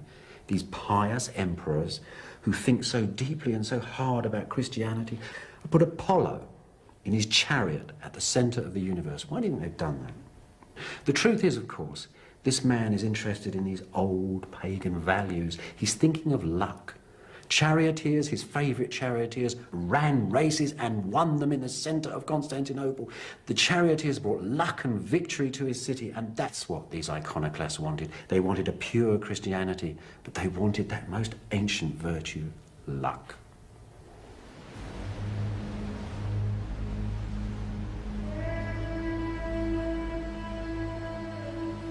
In the great spasm of iconoclasm that passed through Byzantium in the 700s, the monasteries and nunneries along this lonely coastline to the south of Constantinople sheltered both the artists and the holy images.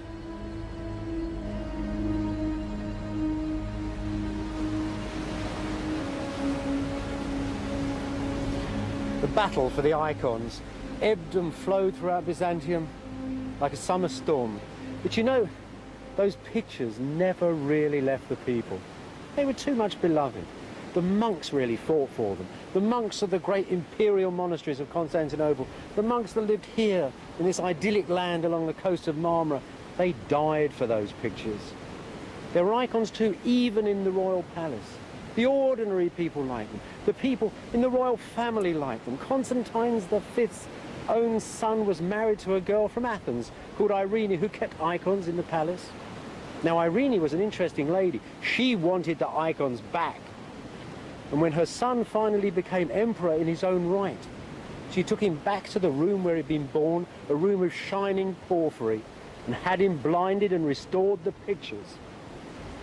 That terrible story of Irene wasn't the end of the iconoclasm. 50 years later, they were still torturing people who liked pictures. A painter called Lazarus had his hands forced down on sheets of red-hot iron to stop him painting, and still he got a paintbrush in his crippled hand and painted a new image of the Hagia Christ on the gate of the imperial palace. And that, as the people of the city knew, was the restoration of the pictures.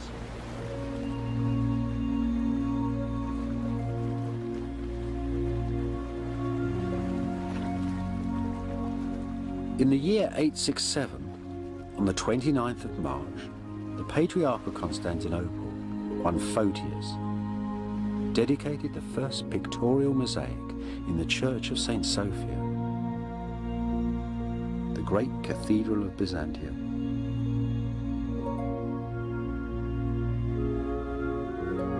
Beside it, in mosaic, was a single sentence: "These images that the heretics cast down have been set up again by pious emperors." The iconoclasts had lost the century-old debate.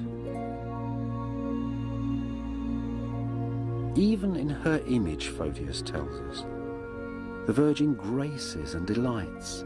She strengthens and she comforts us. Once again, the holy pictures filled Byzantium with their unearthly presence. In St. Sophia, images of Christ were placed up in the dome, and here, above the church's central door, where only the emperor could enter.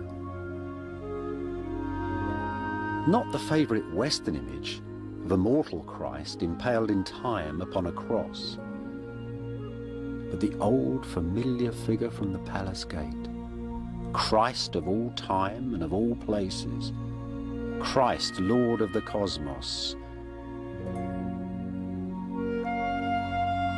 Before this ancient image, penitent emperors now prostrate themselves in awe.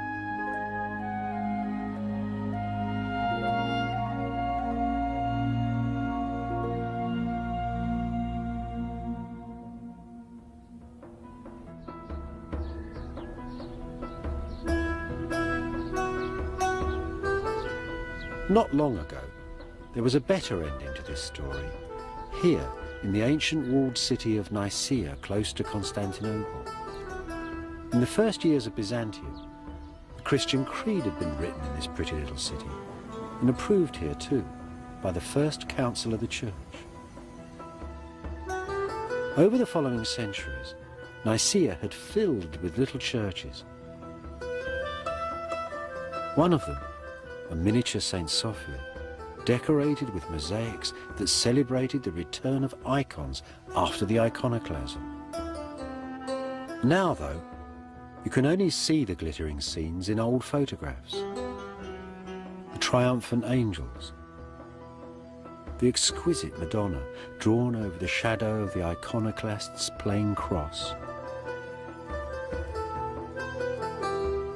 All of this was blown away in the Greek and Turkish wars of 1922, and each side still blames the other.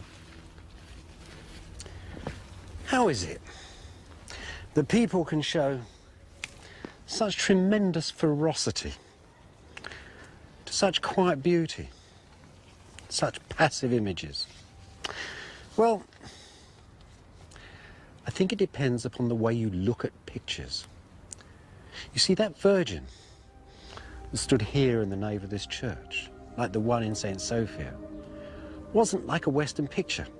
It wasn't just a picture of a woman in a blue dress sitting on the chair with a sacred baby. It wasn't like a record of an event. These pictures were actually intended to actually take part of the identity of the Virgin, part of the eternal cosmic identity of the Virgin. Something was there at the beginning of time and there at the end of time, and you had it in your church. As every little icon, every little picture throughout the empire refracted these bits of holiness throughout the empire. The emperors didn't want that. They wanted to gather all that dispersed holiness around their own person in the city, along with the sacred relics inside their palace, just as they collected the taxes. So they wanted that power to themselves. But the Byzantines came from one of the most ancient cultures of the Middle East. The people wanted their images. So the triumph of the pictures, you might say, is really a compromise. The emperor gets his sacredness, his divine power, and his taxes in Byzantium, and the people get their pictures. The compromise is the most indelible aspect of the Byzantine identity.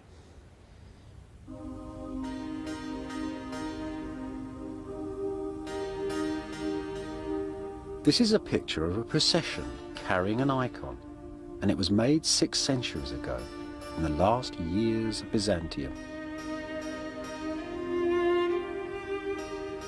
It gives a precious glimpse of Constantinople's most famous image of the Virgin Mary, painted, it was believed, from the life by St. Luke himself.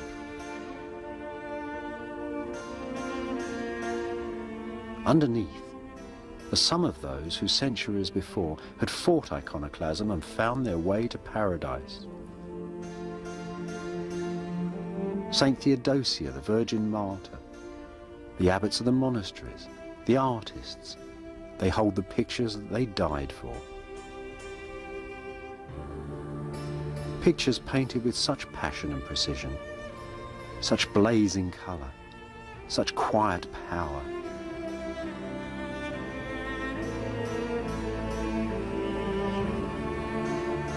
They say that on the last night of Byzantium, on the evening of Monday, the 28th of May, in 1453, just hours before Constantinople fell to the armies of the Turks, that the Virgin came down into her city for the last time and took her picture back to heaven.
The Empire of Byzantium that golden dream, the climax of ancient Rome and Greece.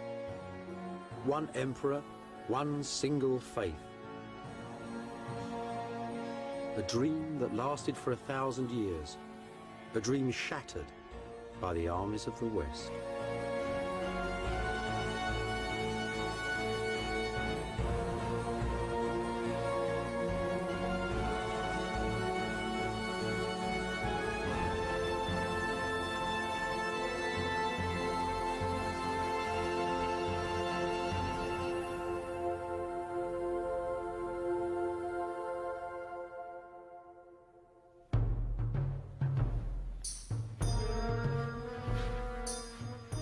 The fame of Byzantium travelled from Iceland to China, from Ethiopia to Russia, to every kingdom on the earth. And at its centre, Constantinople, the world's great marketplace. Its fabled wealth, its gold, its emeralds, its palaces, its glittering churches. A legend so rich it caused its own destruction.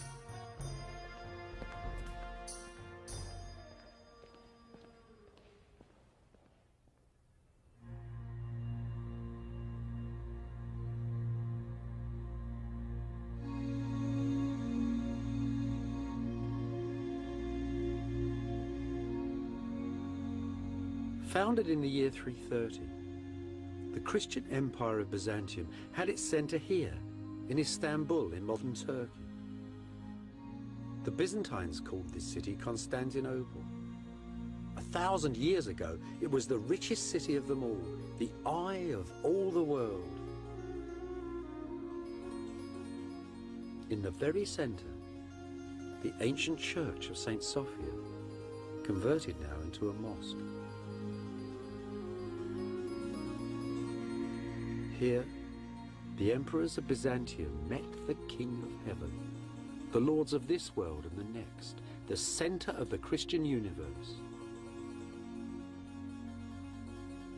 Visions of this holy city and its golden emperors filled the mind and the imagination of every medieval prince and king until one day, an army of the Christian West came here and destroyed it.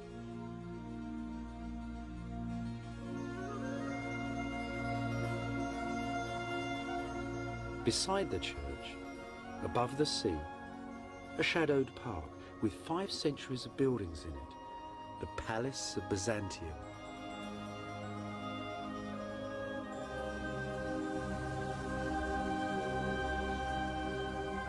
A 1,000 years ago, there were gold pavilions here, chapels, mansions, set in a sea of green. An earthly paradise. One of the most potent ancient legends of our planet, the home of God's emperor on earth. So where is the Holy Palace of Byzantium in modern Istanbul? That's a lump of it there. A sad, pathetic pile of brick. You have to go into the streets, into the alleyways. You really need a map. Look, I'll show you. Modern Istanbul. Why the map's always open the wrong way? Modern Istanbul, ancient Constantinople. I'll show you what I mean. Look, there's the great Roman roads coming into the centre of town, the hippodrome where the people met the emperor, the great church just beside it. And there, between that wall and that one there, that whole area was all palace. Dozens of buildings, dozens of churches, all together, high and glittering right across the hill. So you might ask, where the hell is it now?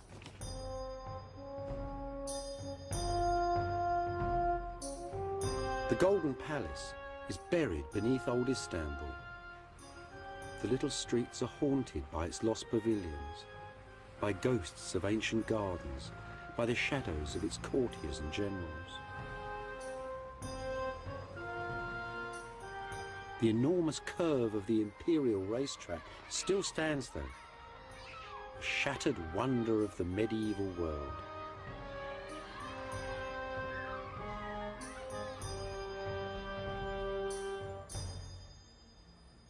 We're right at the very heart of the palace of Imperial Byzantium, and there's a corner shop. Well, at least you could say the Byzantines invented corner shops. They had a law about them. There should be one in every street, they said, for the necessities of life. That there, though, that's something else. That's a part of the palace itself. Just part of the foundations, though. Once they held a great high terrace, not that tea house up there, where the emperors walked each evening in the fading light, their fine silks flowing gently in the fresh sea breezes.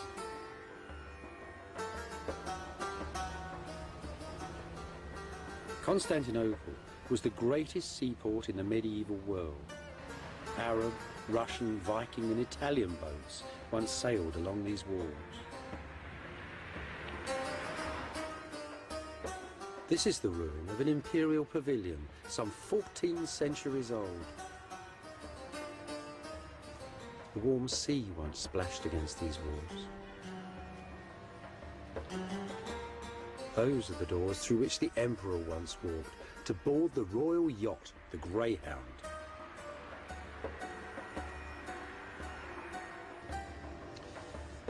The emperors like to live beside the seaside, so it's always a good idea to, when you're walking along the seaside walls of Constantinople, to look and see if these little gates give you something of the entrance to the palace.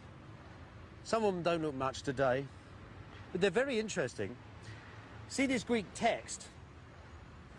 It's part of a Greek version of the Book of Habakkuk, a text we know once was laid around the base of a great statue of the Emperor Justinian that stood in the centre of the city. So this, then, is not an ancient gateway, because that statue was still standing a few hundred years ago.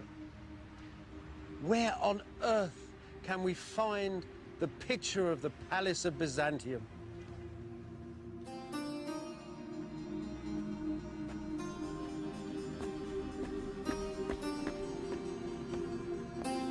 It's still here, of course, in its imitations, in echoes of the great palace of Constantinople that stand in Sicily and Spain, in Syria and Rome. Villas, gardens, and verandas, all set like tents across the hill.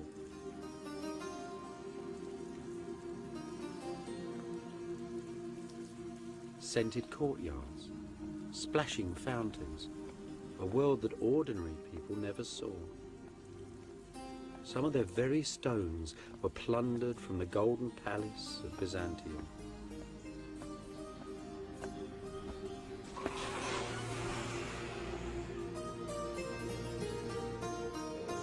There were churches too, filled with the holiest of relics. Fragments of the true cross set in gold and blood-red rubies.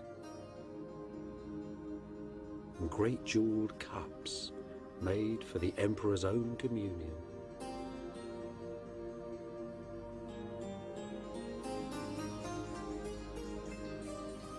And at the heart, at the very center of this magic palace, Byzantium's throne room, the throne room of the Emperor of Christendom.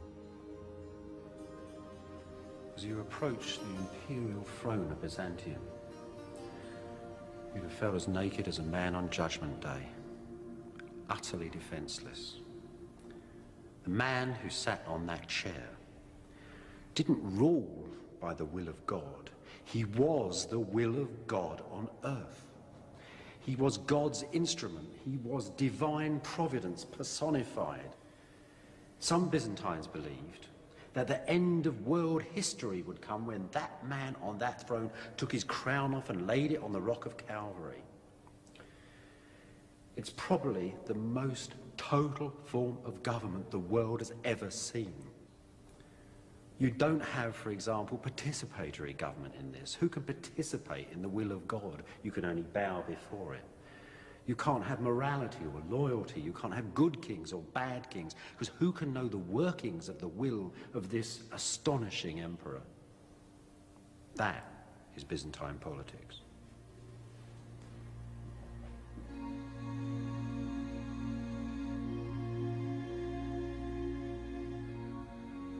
Byzantium ruled with cosmic certainty.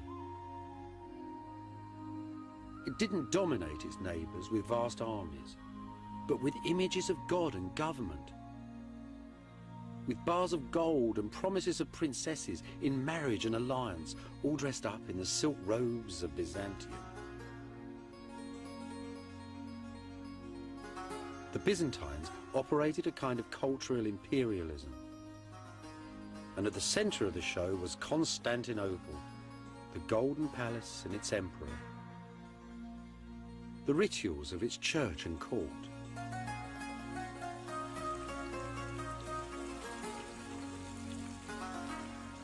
In the 10th century, diplomats and merchants, Easterners and Westerners, all give astonishing descriptions of a weekly procession that wound through the cloisters and the gardens of the palace, all filled with singing choirs, and ran up to the great church of St. Sophia. Behold the morning star, they sang, as the emperor approached. In his eyes the sun's rays are reflected. Adore him, ye nations, bow the neck to his greatness. The whole world agreed that this was the most magnificent, the most awe-inspiring sight on earth. At its ending, the procession passed up a wooden walkway that ran right up to the gallery of the great church, and entered St. Sophia through this door.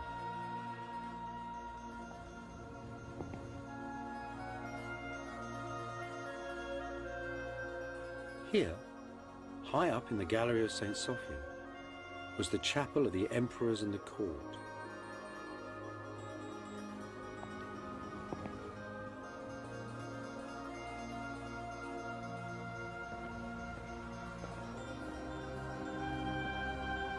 Below the balcony, in the incense and darkness of the ancient church, pilgrims from Asia, Africa and Europe visited and kissed 1,000 holy relics, a little holy land of marble, gold and bronze.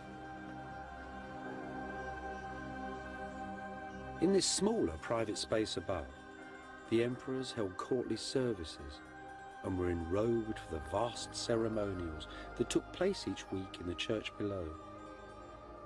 And here they are still, the dynasties of old Byzantium, still walking in the grand procession from 1,000 years ago.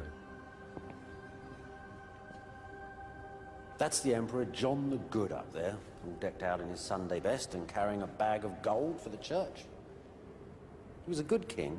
He was from the Commagene family. It was a noble dynasty, died out in 1185. That's his wife, Irene. She was a Hungarian princess. See, she's got blonde hair. And that poor little weedy chap round the corner is their son Alexis. John desperately wanted him to succeed to the throne, but he died young.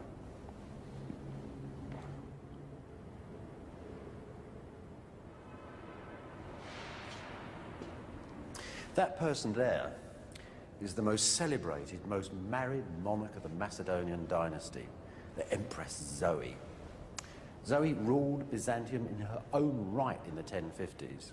But Zoe also had royal blood in her veins, and she legitimized 3 successive husbands as emperors. That's the last of them, the pious Constantine IX. If you look closely, you can see that the head of that figure's been changed. I bet there were portraits of her other 2 husbands underneath. Now, the funny thing about this mosaic is that Zoe's portrait's been changed along with her husband's too. You know, some historians have said that she was very vain, certain she was beloved of the people of Constantinople, who thought her very beautiful. And you know, she was almost 60 when that portrait was made.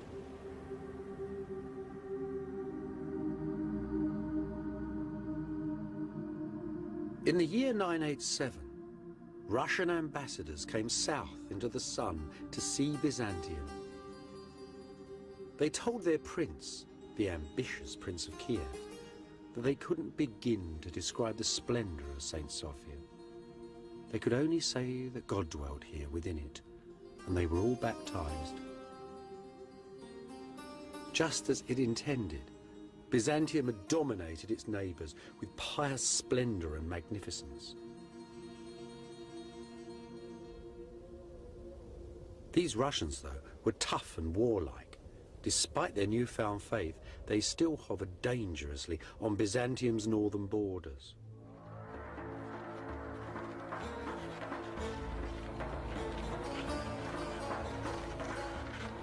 Rather than dispatch grand armies to subdue them, the Byzantines employed images of God and government. They built churches in Central Europe, the like of which the Northerners had never seen. And sometimes, too, the Byzantines sent bishops and ambassadors, men laden with wisdom, relics, and the word of God.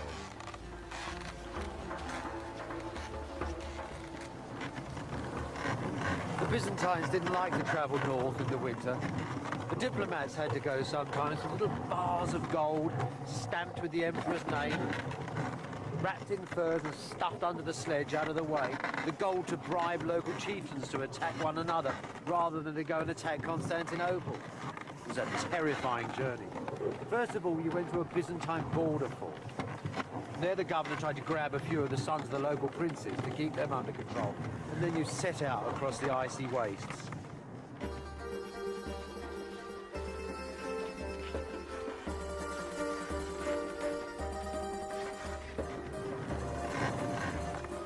When you met some villagers, you might give them some silk, brocade, or pepper or leather. But always out there as shadows hiding in the woods with a pecheneg. These were ancient tribesmen who really prided themselves on killing travellers and drank from their gold-bound skulls and hung on the walls of their tents, so it was said.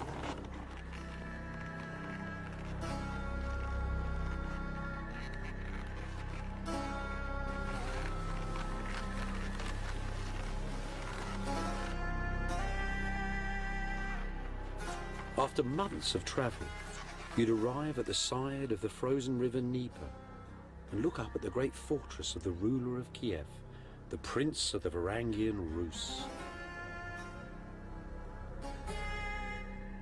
Before Byzantium, the princes of Kiev had all lived in wooden huts. These towers and domes and all the dreams they hold came here from old Byzantium. And the story of their making is an extraordinary tale.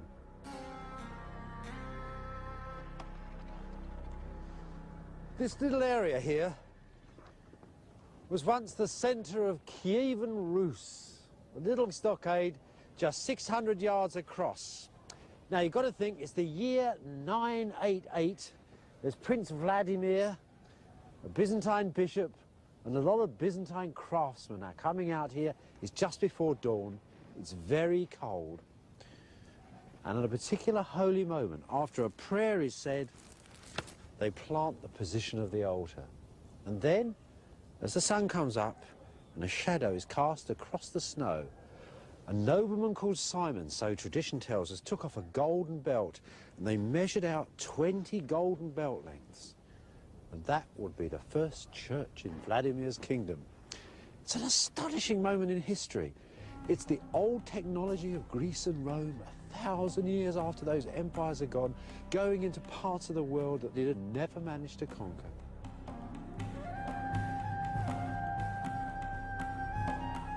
Vladimir's church is gone now. There's still a few bits of the floor left, though.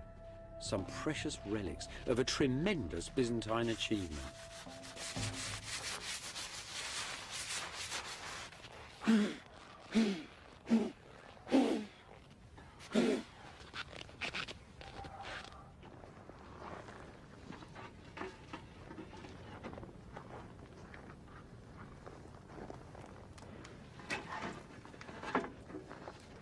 Dziękuję. You know, it's at times like this, archaeology really comes alive. Look, this isn't just a little old bit of brick or mortar or something. These are the first bricks ever laid in Central Europe. It's not just stone on stone either. This is like somebody got into a Cadillac and drove it into the middle of the Amazon and parked it in a village where nobody had ever seen outside people before. This is astonishing. Look, it's only a bit of ceramic and a bit of mortar. You need two separate kiln masters with two separate kilns for that. They have to find the lime to make the mortar. They have to go to the river to find the clay down the road here. They had to build their kilns, cut the trees. And then they got them cutting stone, local stone, hewn from open quarries for the first time.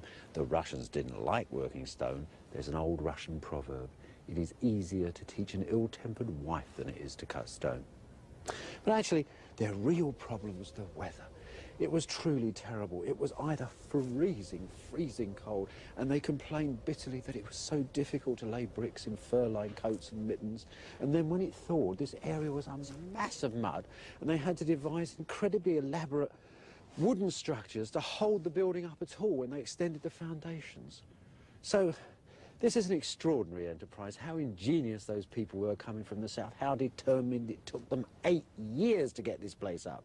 They learnt, though, the next time they built a church in 5 years.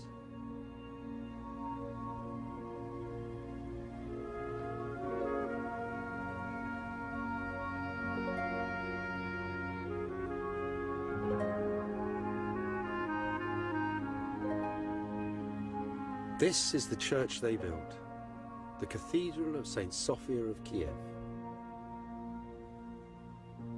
Beneath the old Ukrainian domes, Byzantine brick and ancient Greek geometry. These could be the walls of an imperial church in ancient Constantinople. Inside, memories of the palace of all palaces and the church of all churches, the original St. Sophia at Constantinople.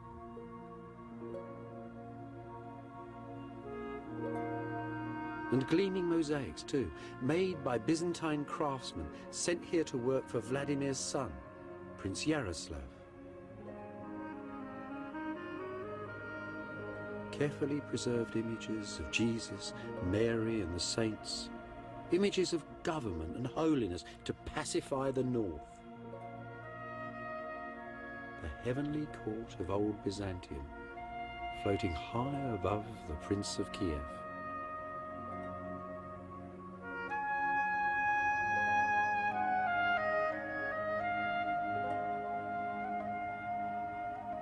It's a heavenly court, now entirely mirrored in Yaroslav's new court on earth, aided and abetted by a Byzantine bishop who wants him to punish sinners, to feed the poor, and to fight the enemies of Byzantium. But there's something else going on in this wondrous building, something else yet more subtle. It's like a soap opera here. It imparts manner, it imparts gesture. It shows you the Byzantine way of walking and talking. And between that fierce structure and this new manner, the old order of Rus was entirely swept away. But you know, despite all that, the Byzantines never really trusted the Rus. They needn't have worried, though. The Russians had learnt their lesson very, very well indeed. And centuries later, when Constantinople itself had been thrown away, when Constantinople, the second Rome, had gone, then Moscow, the new capital of the Rus, declared itself as the Third Rome.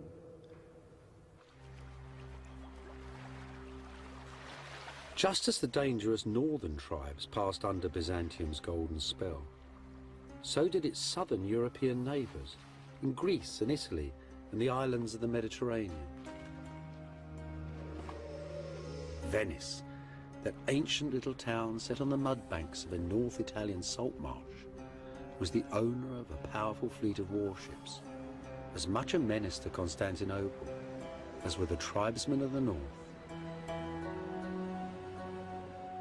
Beneath the stones of Venice, then, the bricks and columns, the technology and arts of old Byzantium. Just like Kiev, Venice's first churches and its most powerful images of God and government all came here from Byzantium.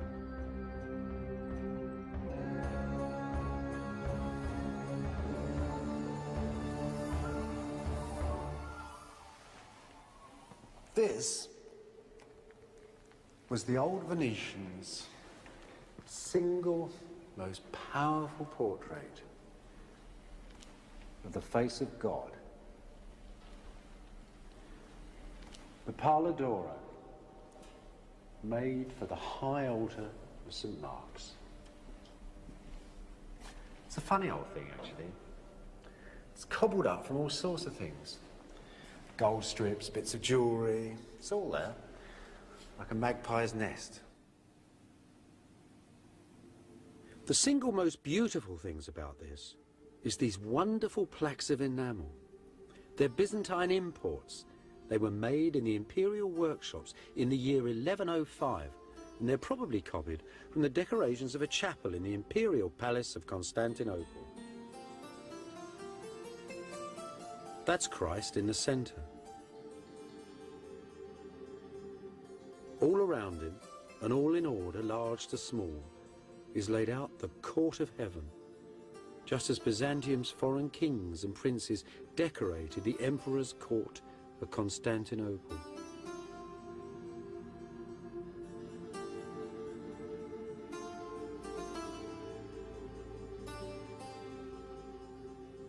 If you were a useful ally for Byzantium, and you sent off 30 or 40 pounds of gold to Constantinople with a humble letter, the emperor might just honour you with some of these panels, pictures of God and your local saints, and portraits too of you amongst the golden prophets and the angels of Byzantium.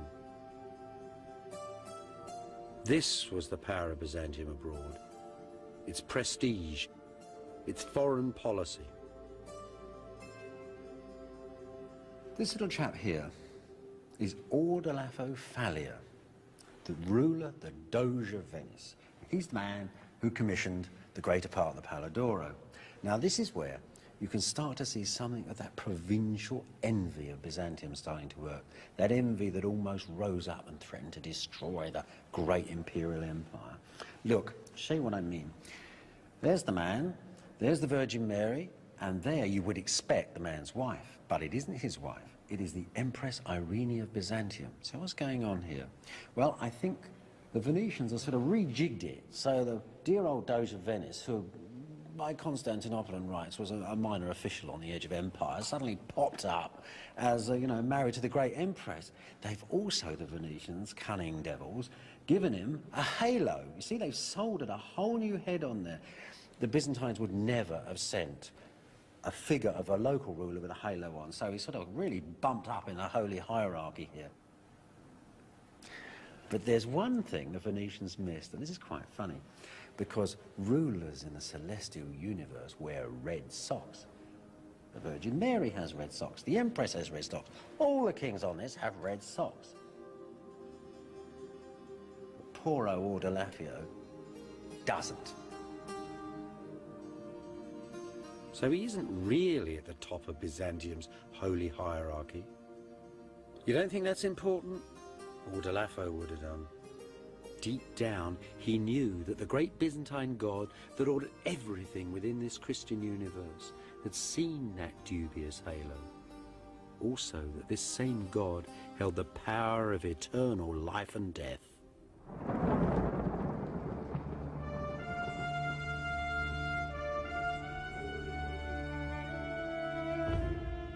By the Middle Ages, Byzantium's most powerful images of God and government had crossed the Mediterranean and penetrated Central Europe too.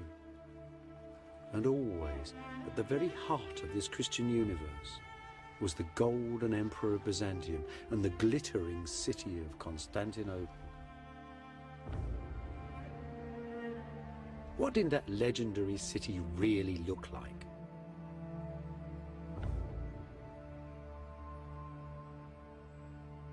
In modern Istanbul, one single precious district of the city still holds something of the air of ancient Constantinople buried underneath it.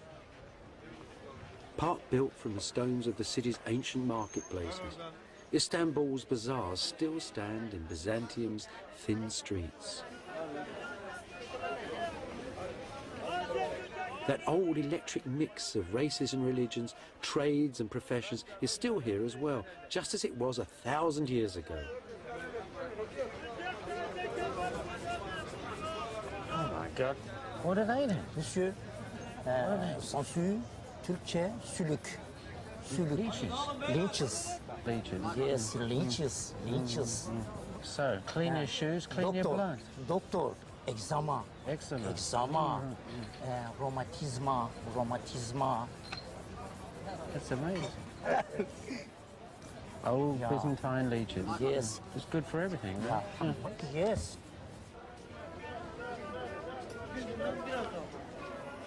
Set between the east and west, Constantinople was the world's great marketplace, a living legend. Goods from Byzantium's bazaars are found today in excavations in Sweden and Afghanistan, in England and in Russia. And like Coke cans in the Gobi Desert, they give out a very special buzz. Something for your constipation. Henna for your fingernails. And cumin. Everything the Byzantines had. Sultanas. Bet they didn't call it that. In Byzantium, women mostly made the deals. Nowadays, though, the traders here are men.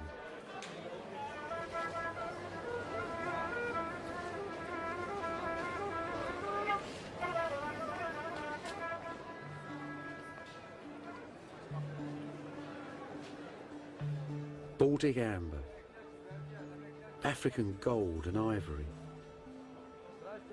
Asian gemstones, Eastern silks and spices, and multinational traders, Italians mostly, buying and selling everything you could think of. There were fortunes to be made out of Byzantium.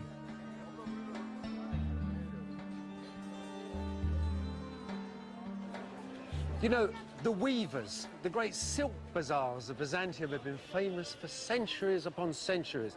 In the West, they just had little bits of Byzantine silk and they used it to wrap the bones of saints and to put upon the high altars of cathedrals.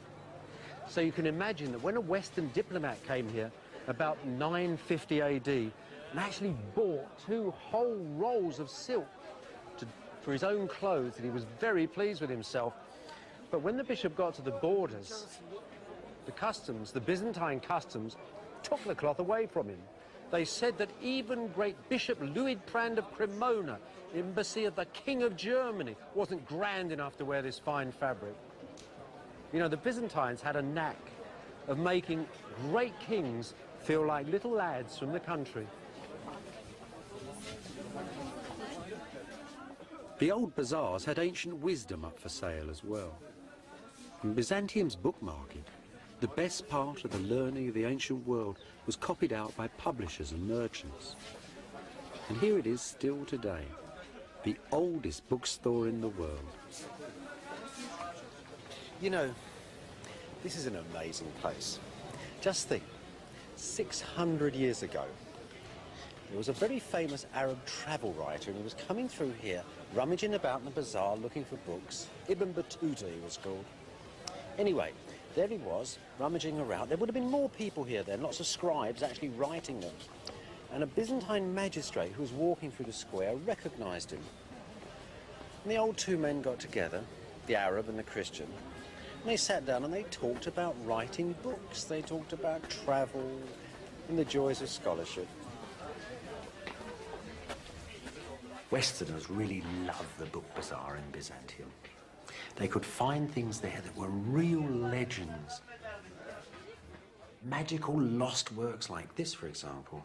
This is a copy, a Greek copy, of an ancient work made in Alexandria by an ancient Greek. It concerns the workings of the universe. Westerners only knew this from the talk of learned Arabs. Now, after visiting the bazaar, they could actually own a copy of Ptolemy's Almagest. Books like the Almagest gave algebra and chemistry to Western Europe. To Westerners, it must have seemed that all the wealth and wisdom of the world was held inside Constantinople and in the houses of the lucky people of Byzantium.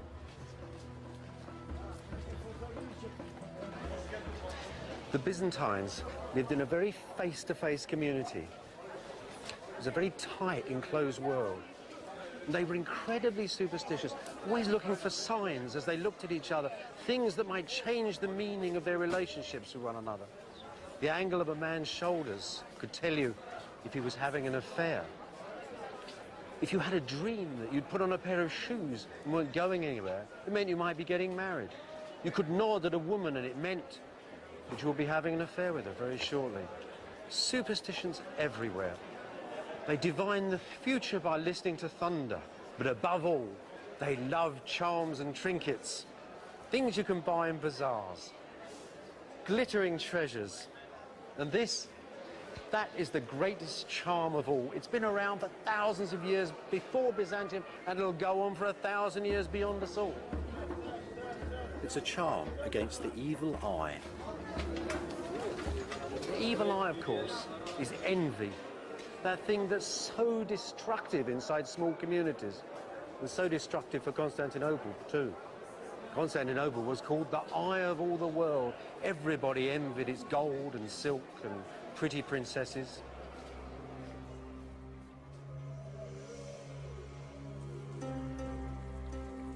Not everybody, though, was allowed a glimpse of heaven.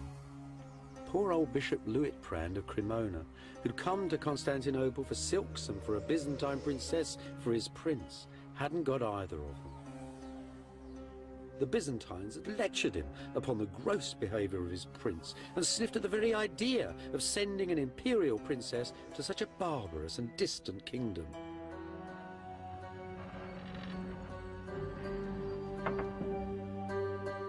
Luitprand greatly resented these haughty Byzantines, especially the great warrior emperor Nicephorus Phocas, who came to the throne in 963. You wouldn't want to meet him on a dark night, Bishop Luitprand reports to his prince. He's a monstrosity in a smelly old robe, a dwarf with the eyes of a mole, disfigured, disgraced, pig-like, an Ethiopian. Every week, Luitprand continues, like some crawling monster, the emperor walks in procession to the great church, and the singers cry, "Behold, the morning star approaches." They might just as well sing, "Come on, you burnt-out old coal, old woman, clod-hopping barbarian."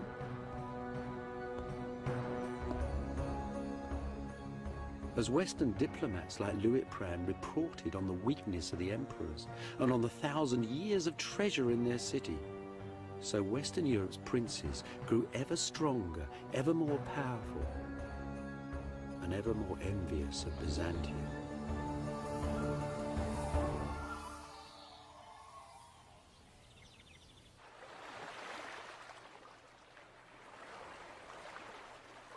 In 1204, the Venetians managed to divert a cutthroat army of crusaders from their sacred vows to capture Palestine for Christendom. Promising them the plunder of Byzantium, they provided lists of the treasures and the holy relics inside Constantinople. On the 13th of April, Venetian war galleys sailed up to the city walls. And the knights of France and Germany, of Italy and England, jumped from the boats onto the battlements. The campaign that followed was a nasty mix of treachery and chaos. At the ending, the city's walls were breached and the imperial throne was overturned. Many Byzantine nobles fled here, to the palace of Black and Eye, where they were besieged by Henry, the noble Prince of Flanders. Now, the Venetians knew exactly what was in this palace. They even had an inventory of its contents. And when the nobles gave up the fight, they took everything they could out of the building. Gold, silver, precious jewels, silk, satins, ermine, minever. The haul was tremendous. More booty, it said, was taken from this town than from all the cities since creation. Over the next 50 years, half of Constantinople was boxed up, crated, and shipped out of the city to Venice and the West.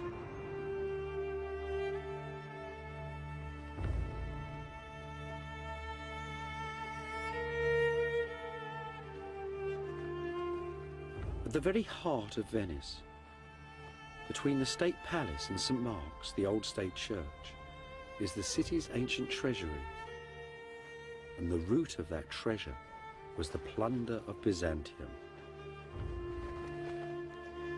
It was Europe's pawn shop, really. Emperors left their crowns here for cash.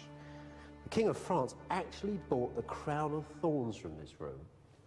And in the 1790s, when Napoleon and his armies turned up in Italy, he was able to take half a ton of gold from this room and melt it down just to pay his troops. But despite all of that, despite all the losses, this is still the single place in all the world when you can get a glimmer, just a flash of the treasure that once filled Byzantium. A glass bowl, enamelled with classic images, taken from the emperor's own quarters in the palace. From the palace chapels, the cups of the imperial communion.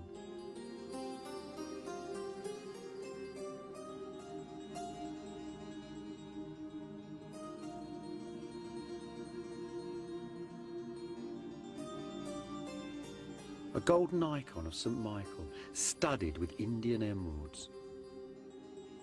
The Byzantines used its glowing colours to foretell the future. This too came from the palace, probably from the chambers of a queen. Inside St. Mark's as well, the altars filled with the holy relics looted from Constantinople. This superb Madonna, Venice's most holy icon, had been carried into battle by the Emperor Alexis Mourzouflos. The Venetians tore it from his abandoned war chariot.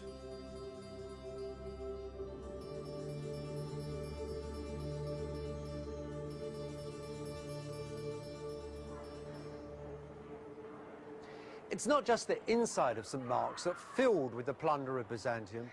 The whole outside of the cathedral is covered in stones stripped from the churches of Constantinople and shipped by the Venetian navy.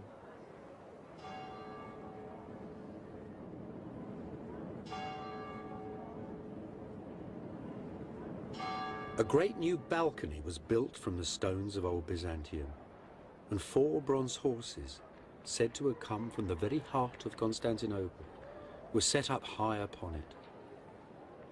St. Mark's was plated with the plunder of Byzantium. Today, the old brick church has all but disappeared beneath the foreign marble. Shiploads of columns from Constantinople now decorate the doorways of the church.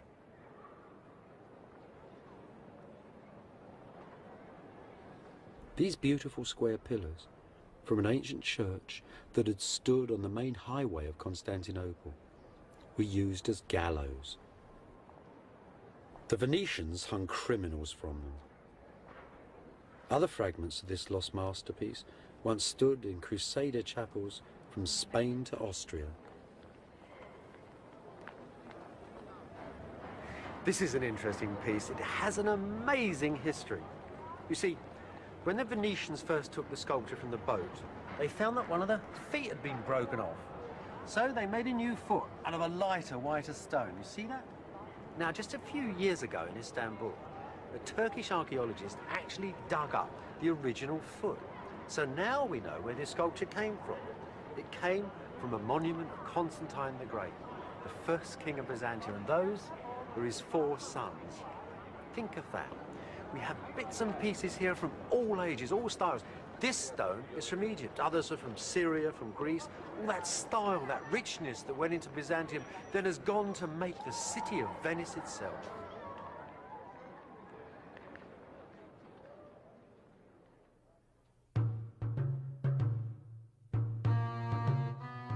Byzantium didn't just make Venice beautiful.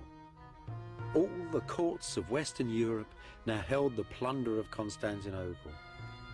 Objects whose hypnotic sparkle crackled through Western Europe. In modern Germany, The little town of Limburg still holds one of these most alien objects.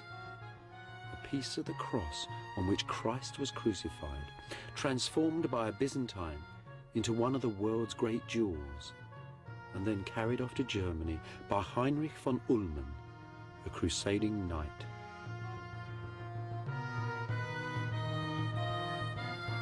In 1235, when this church was just being finished and the Crusaders were still ruling in Constantinople, that doorway would have been surrounded by the ill, the mad, and the crippled, and the poor. They weren't just standing there waiting for handouts. What was going on was something rather unusual. Inside this church, inside all churches in Western Europe where there was a relic of a saint, there was a special power. This power came actually from heaven, and in lieu of hospitals, that was the best thing these people would hope for, was a cure. After all, Jesus had cured the poor. Now, saints were denominated as holy men by two things: by the actions of their lives and by the fact that their bodies didn't decay. So the little fragments of bone and flesh were very important. When people went up to their shrines and touched them, they were in touch, you might say, with a little bit of heaven, as if there was a hole in the holy ozone that you could reach up through heaven, through the words of the priests and the incense and the music, and some of these blessings could rain down upon you.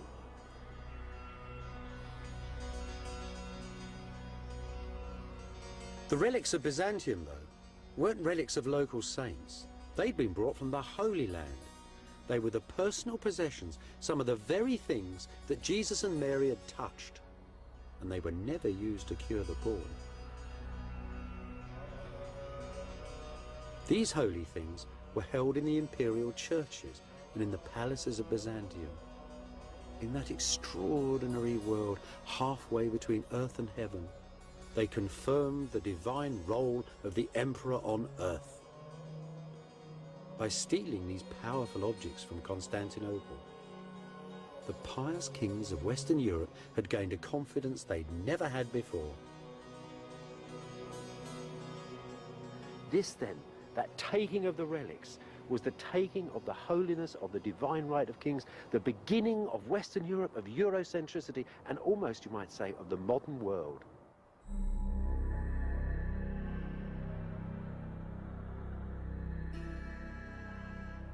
Back at Constantinople, the Crusaders' colonial administration failed. The knights couldn't balance the books. Driven by debts and petty wars, they left for home.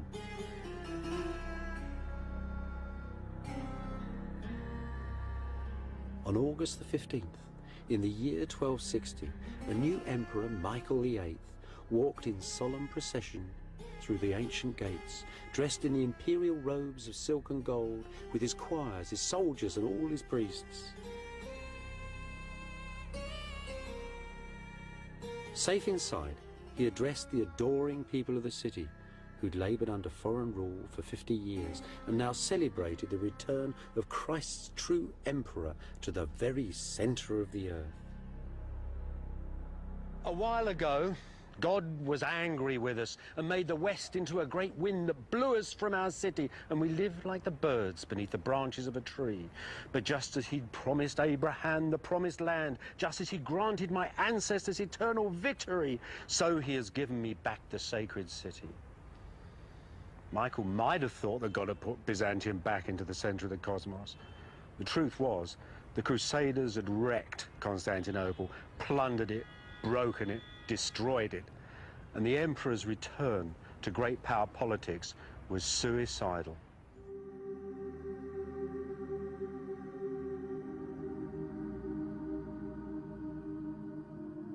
Michael and his Byzantines didn't know that, though.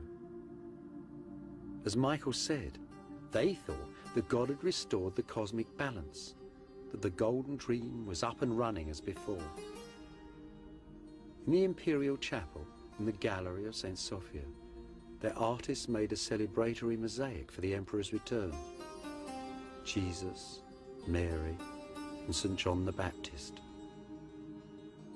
You'd think the world had never changed.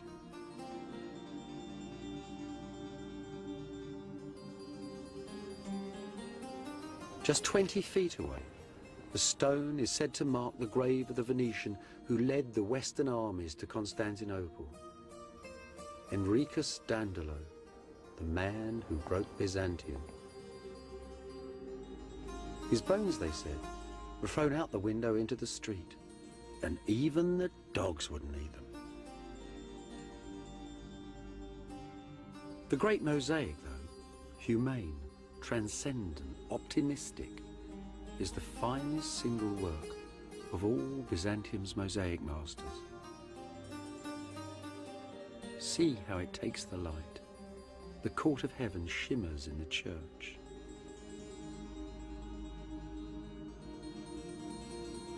This is the Christ the Byzantines had always worshipped.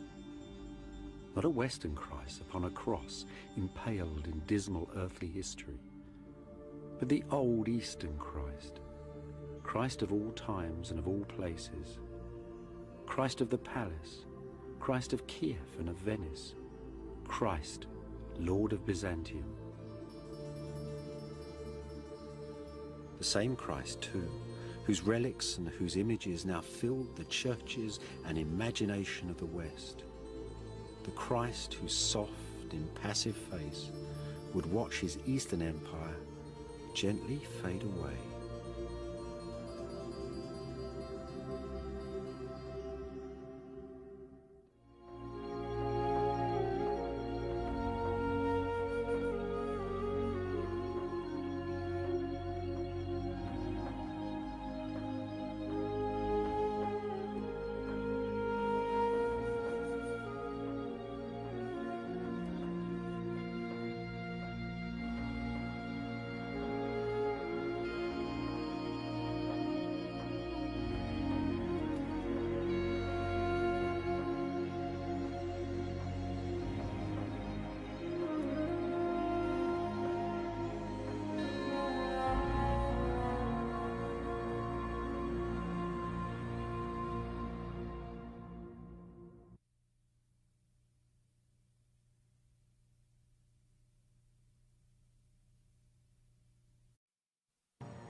This is the story of the ending of a civilization, of the breaking of a way of life,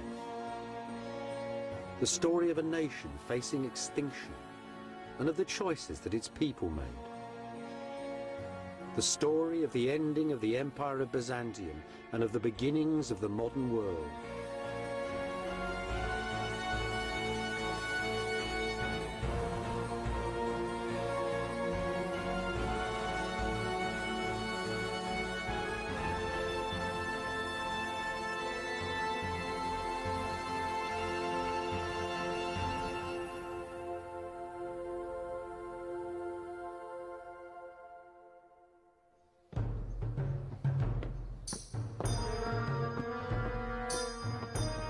The last years of the Empire of Byzantium were filled with stress and beauty. Faced with enemies, looking for friends, and always waiting for the ending. As it fell, Byzantium's ornaments, its arts and peoples settled on the West like sparks from a burning forest. Sparks that lit the Western world.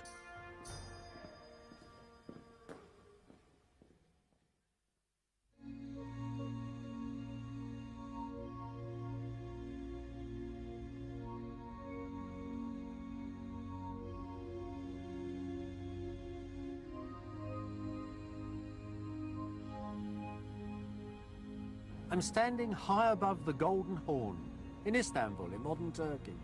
I'm standing right on the edge of Europe, too. That's Asia over there.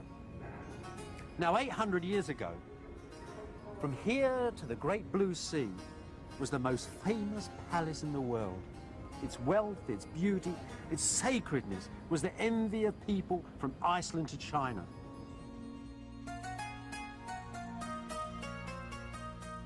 Only the angels in heaven, the Byzantines had said, knew the date of the ending of this dazzling city, the capital of the Empire of Byzantium, which they called Constantinople. Late in the Middle Ages, though, in the last 2 centuries of Byzantium, when the crusaders had half destroyed the city, and with the armies of the Turkish sultans closing in upon its walls, you didn't need to be an angel to know the end was very close. The broken empire of Byzantium prepared to face its destiny. The emperors moved their palace here, to Vlakanai, right on the city walls. Here they could face all their enemies, the Turks, the Westerners. Here too was a great church and a most sinister prison, where half a dozen emperors were executed or blinded in terrifying family feuds.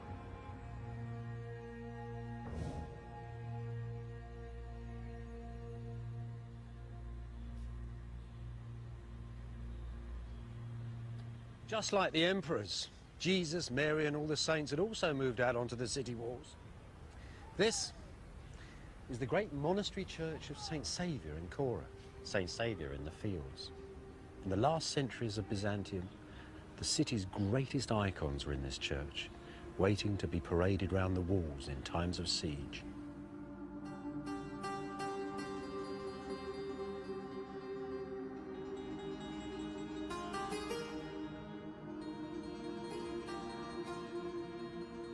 St. Saviour's was Byzantium's last masterwork, a jewel box set beside the city walls.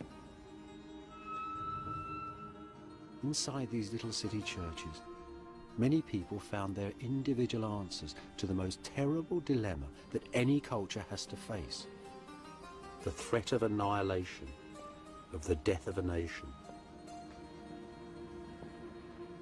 The imperial crown was stored here, alongside the holy pictures. It's said that on the last night of Byzantium, on the 28th of May 1453, as the Emperor Constantine Palaeologus was praying, the Virgin Mary came down from heaven and asked him to return the crown to her, as God withdrew protection from his holy city.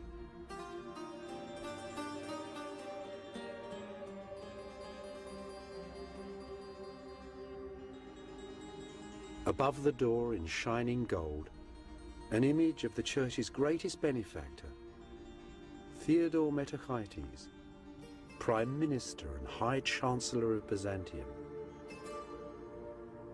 Look at him with his turban and his caftan. The very model of an Eastern gentleman.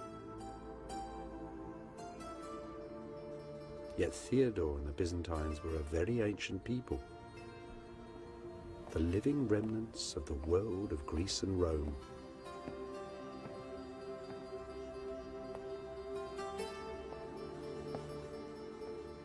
Even by Theodore's day, though, by the 1320s, the great Chancellor had come to the conclusion that Byzantium's ancient heritage was quite exhausted,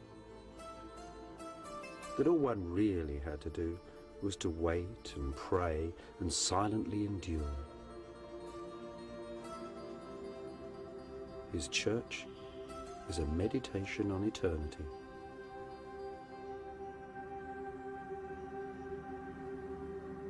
Theodore's artists have given us one of Byzantium's finest images, perhaps one of the greatest paintings ever made. I say that because it's a painting about humanity, about the value of humankind. What's going on? That's Christ in the middle, resplendent white. He's burst through the gates of hell. He's got the hands of Adam and Eve, that's all of us, and he's pulling them from the grave. It's the hands. Look at the hands. It's the hands that's got the urgency in them. The hands that are insisting upon this resurrection, not from earthly empires, but from the value of humankind itself. It was those ideals that drove Byzantium in its final years. The idea that, like the kingdom of heaven, Byzantium was not a kingdom of this world. It was a belief in the inevitability that the world had a beginning and would come to an end.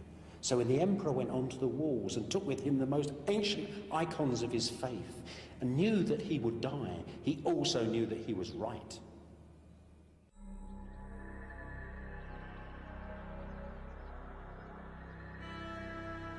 Many Byzantines believed that if an enemy ever broke through these vast old city walls, the very statues of the ancient emperors would come alive and drive the invaders from the city.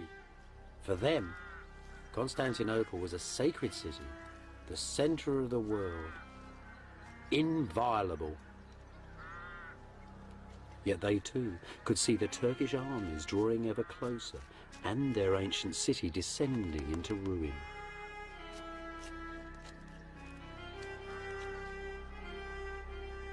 By the 1400s, many of Byzantium's brightest minds had left the gathering gloom and darkness of the crumbling city and settled in a fresh new town beneath the mountain tops of southern Greece. A sparkling town on a hilltop close to the ruins of ancient Sparta, a town called Mistra. A miniature kingdom ruled by the emperor's brother Theodore and Queen Cleope, his Italian wife, where Jews and Greeks, Byzantines and Italians, Greek and Latins could live happily together.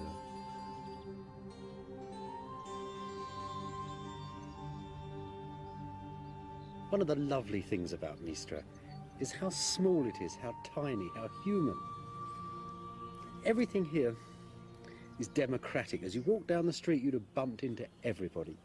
You might have seen Italian merchants. You might have seen beautiful Queen Cleope walking amongst the flowers.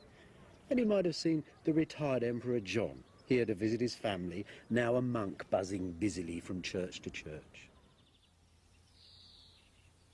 At the hub of Mistra's life was a charismatic teacher from Constantinople, a follower of Plato, the ancient Greek philosopher, a man called Plethon.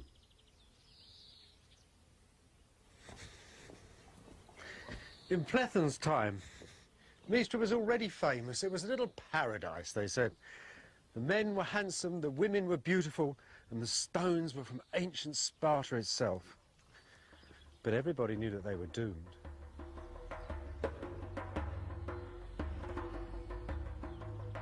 Here, Plethon founded the last academy of Greek philosophy. Here, he taught future patriarchs of Constantinople and future cardinals of the Church of Rome as well. As they mingled with the philosophers of late Byzantium, for a brief while, Western visitors to Mistra witnessed the last flowering of the living world of ancient Greece. This is the estate of a grand Byzantine nobleman. Not much left of the garden, just a few wild herbs and a little spinach. But you know, Plethon must have lived in a house like this. It really corresponds to the old philosopher's way of thinking about things. Upstairs, the noble family. Downstairs, the servants and the animals. The third class would have been the merchant classes. Lived in a bit of a smaller house. But this is grand. Look at the fireplace. Great big flue going up through the wood ceiling and the tiles to the outside. Just like a modern fireplace with a big canopy coming down the front. Those two holes there supporting the wood that held the cooking chain would have hung right down there with a big pot on it with two great stones underneath. Everything was cooked there. If they wanted to roast anything, they'd send it out to a local bread oven. Now, all the rest of the activity of this house went on in one big room. What you've got to think of here is little cubicles with curtains around. The lavatory, the beds, any little private areas that people wanted. This was a very simple life because these were the leading men of Byzantium. Plethon was very proud of it. He said that even great Queen Cleope herself, who would have lived in a house like this, actually had given up the soft and decadent ways of the Italians and taken up our own innocent behaviour, he said. So you've got to think, old Plethon, sitting perhaps in the evening light, looking out over the Vale of Sparta, what would he have done? Well, he scribbled letters to the Duke. Plethon was very worried about the condition of Byzantium. He thought the world needed reformation, and he came up with all these amazing ideas from ancient Greece. He was a bit of an old fascist, really. A lot of his ideas were terrible, but he was a magnetic character. People loved him. Like all professors, they loved listening to him and didn't take a word of notice of what he said.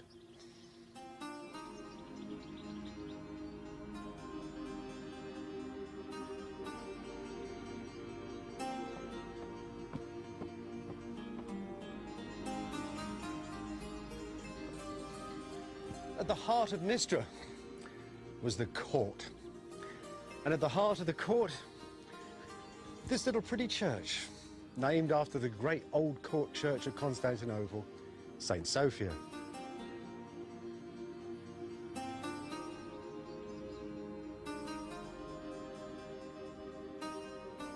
There's not much left here now. Just Christ up there on the wall, and a few beautiful fragments of marble. Most of the church has been stripped out completely. There's even a little double-headed eagle still up there, the double-headed eagle of the last emperors of Byzantium. But the real treasure is here on the floor. Look at this. See that? That stone there, that purple stone, that's imperial porphyry. That's a stone, well, it's the half-magical stone of Byzantium. When this church was built, it hadn't even been mined for 1,000 years. Yet little chippings of it were taken around the world and set in floors like this. It was the stone in which Roman emperors had been born in rooms that were covered in it. This, though, was probably the very stone where the last emperor of Byzantium was crowned.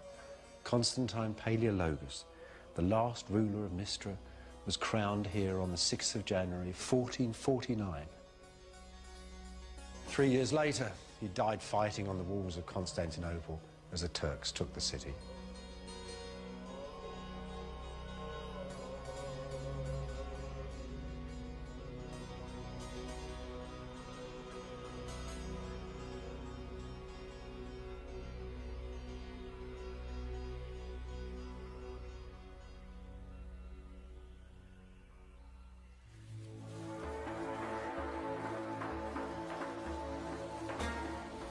In the 13th century, a family of nomad Turkish shepherds called the Ottomans packed their tents and rode out of Central Asia. 2 centuries later, the Islamic armies of the Ottoman Turks, commanded by members of that same family, had conquered most of the territory of Byzantium and a large part of Southeast Europe too. The centre of this enlarging Turkish empire was a city at the borders of modern Greece and Turkey, the city of Edirne, the capital of the Turkish sultans.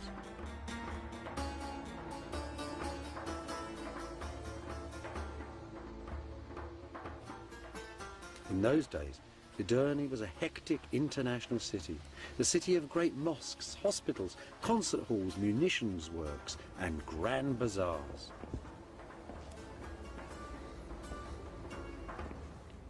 This is one of the colleges of learning at Edirne. In Sultan Mehmet's time, there were many of them here, and they formed a circle like a university around the court. It was an international university. There were Italians here teaching the Sultan's children how to speak Greek. Byzantine nobles sometimes sent their children here for a good education. Old Plethon came here as a young man. Here it was, he met Persian fire worshippers who taught him all about their strange religion. Here it was too. He first read the works of the ancient Greek Aristotle. Clearly this dynamic, international, rich, powerful society was far more than a match for the poor old empire of Byzantium. It was also clear that the ancient city of Constantinople had been engulfed by this adolescent multinational empire, that Constantinople lay at the strategic centre of its trade routes and on the supply lines of the Turkish armies that were eating into Eastern Europe. That is why Byzantium was doomed.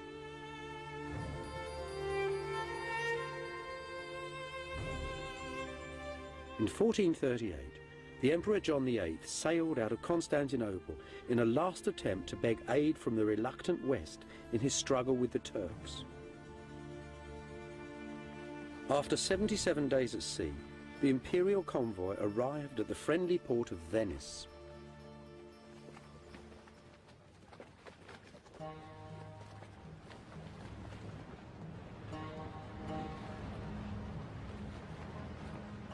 The West had always said that military aid for Constantinople was dependent upon Byzantium's reunion with the Church of Rome. The churches of the East and West, Greek and Latin, were split apart 6 centuries before. So the Emperor John had sailed with his theologians and his bishops, not his generals or his admirals. In all, some 700 people on the sea, the scholars of Byzantium. Plethon, too, had come especially from Mystra in Greece, as had many of his pupils.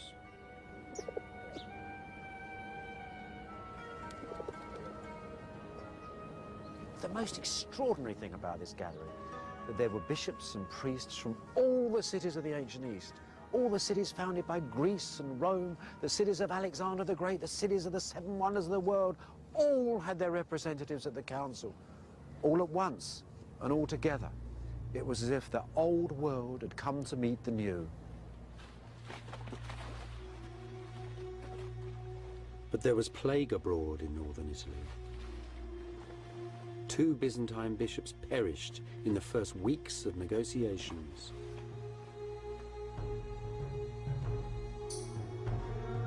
The emperor and his retinue rode away from danger, over the mountains and down to the central plain of Italy.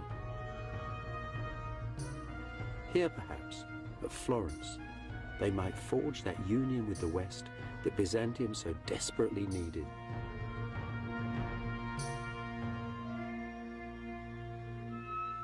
And here, too, they were memorialized in the frescoes of Benozzo Gozzoli, painted in the townhouse of the Medici family, the bankers who were sponsoring this Council of the Churches.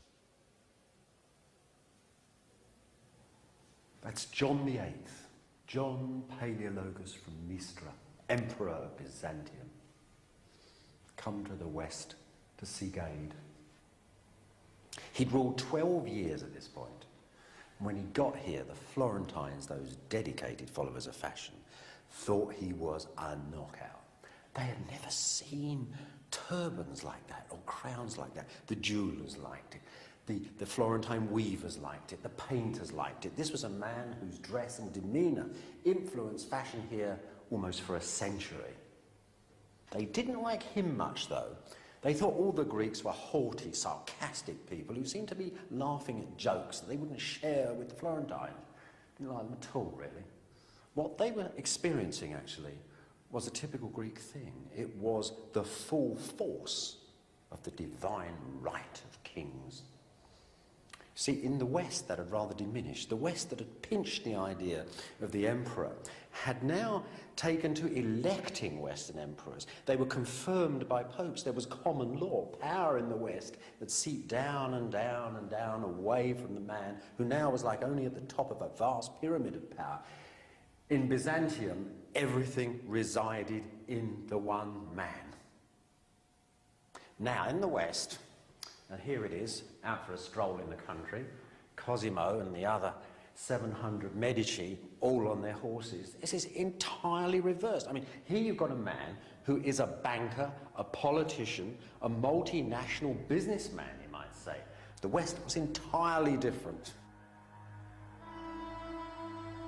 The central disagreement, then, was about these different attitudes to power in East and West, about power and precedence amongst the lords of earth and heaven.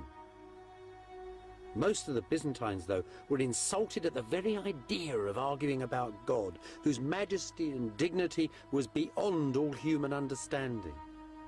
They thought that the clever Roman clerics they faced each day were simply impertinent and immature.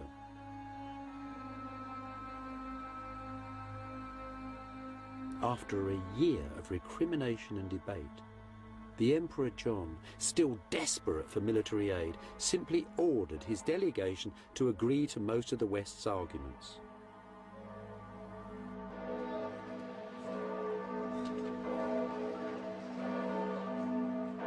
On the 6th of June, 1439, a great act of union was signed in Florence Cathedral, right under the huge, beautiful, brand new dome. An act of union between 2 churches, between the Pope of Rome and his assembled clergy, the Emperor of Byzantium, and whichever of his Greeks decided to turn up that day.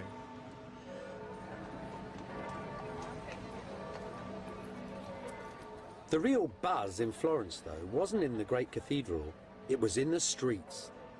The Byzantines were here. These weren't the old school teachers that rich Florentines paid to teach their kids. These were the geniuses, the brightest minds of Byzantium. And here they were, carrying all the wisdom of the ancient world, it seemed. Now, the brightest of all these Greeks was Plethon. He taught practically all the people in the Greek delegation. He came straight from Mystery. He was very old, he was 80, and he was as charismatic as ever. He gave lectures here, and the effect was amazing.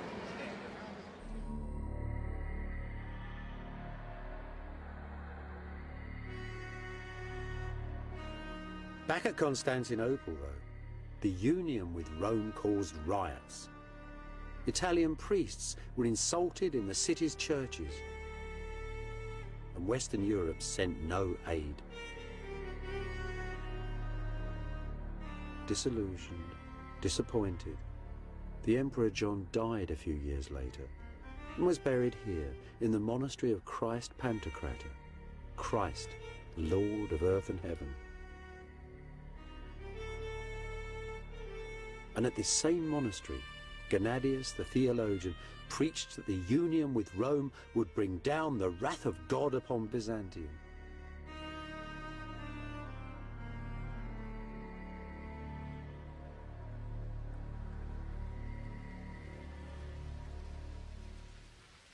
Meanwhile, at Edirne, a new young Turkish sultan, Mehmet, had taken up the Ottoman throne. At Constantinople, the new emperor, John's brother, Constantine, soon discovered that he now had a dangerous and most impatient neighbour.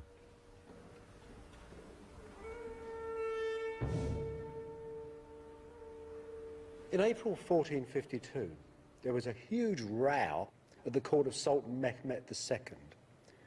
Byzantine ambassadors had turned up complaining that the young man was breaking all his father's treaties. He was too. He was building a huge castle right next door to Constantinople called the Cutthroat. It was the first stages in his planned attack upon the city. And now, in his reply to these ambassadors, he tried to scare the pants on them. Listen to this, these are his very words. "Have you the right or the power to control my actions on my own territory? Inform your king that I am very different from my father, that my resolution surpasses all my ancestors. This time, you can return in safety, but the next man who delivers a similar message to me will be flayed alive."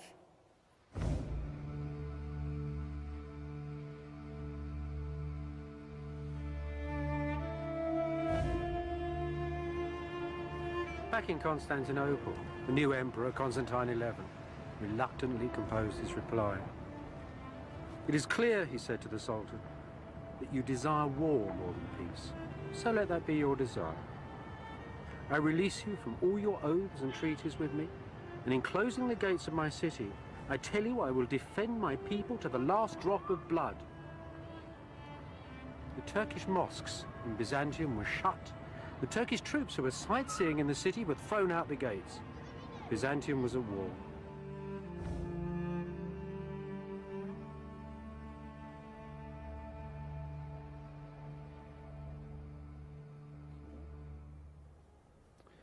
Mehmet was actually very touched by Constantine. After all, the Ottomans and Byzantines had lived side by side for a very long time. They'd fought together in wars, they'd intermarried. But Mehmet was also very determined. Listen to his reply. "I shall take your city," he tells Constantine, "or the city will take me. If, however, you admit defeat and withdraw, I will give you Mistra and its province, and we shall be friends. If you deny me peaceful entry, however, I shall slay you and all your nobles. I shall slaughter the inhabitants of your city and allow my troops to plunder it. The city itself is all I want, even if it is empty." Constantine's reply was brief. "You may have anything you want of me other than the city. I will not flee from it, nor will I evacuate it. You may have anything but the city. For the city I would rather die than live."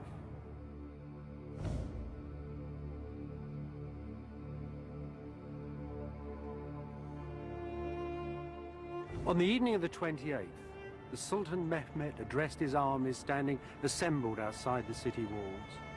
"I give you," he said, "the capital of the ancient Romans, the summit of power and glory, the center of the world. I give over to you the men, women, and children of this city, its gold and silver, its silks and furs.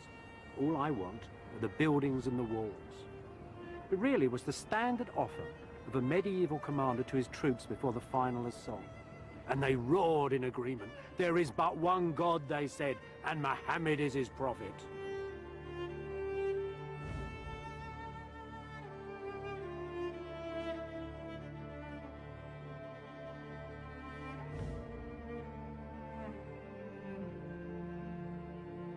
On the fringe of empire, high in the mountains of northern Romania, contemporary Byzantine artists made precious records of the fall of Constantinople.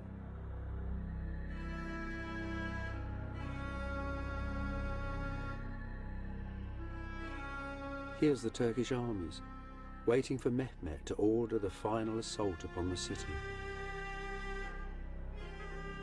The cannons, large as dragons it was said, brought down from Edirne to pulverize the city's vast old walls.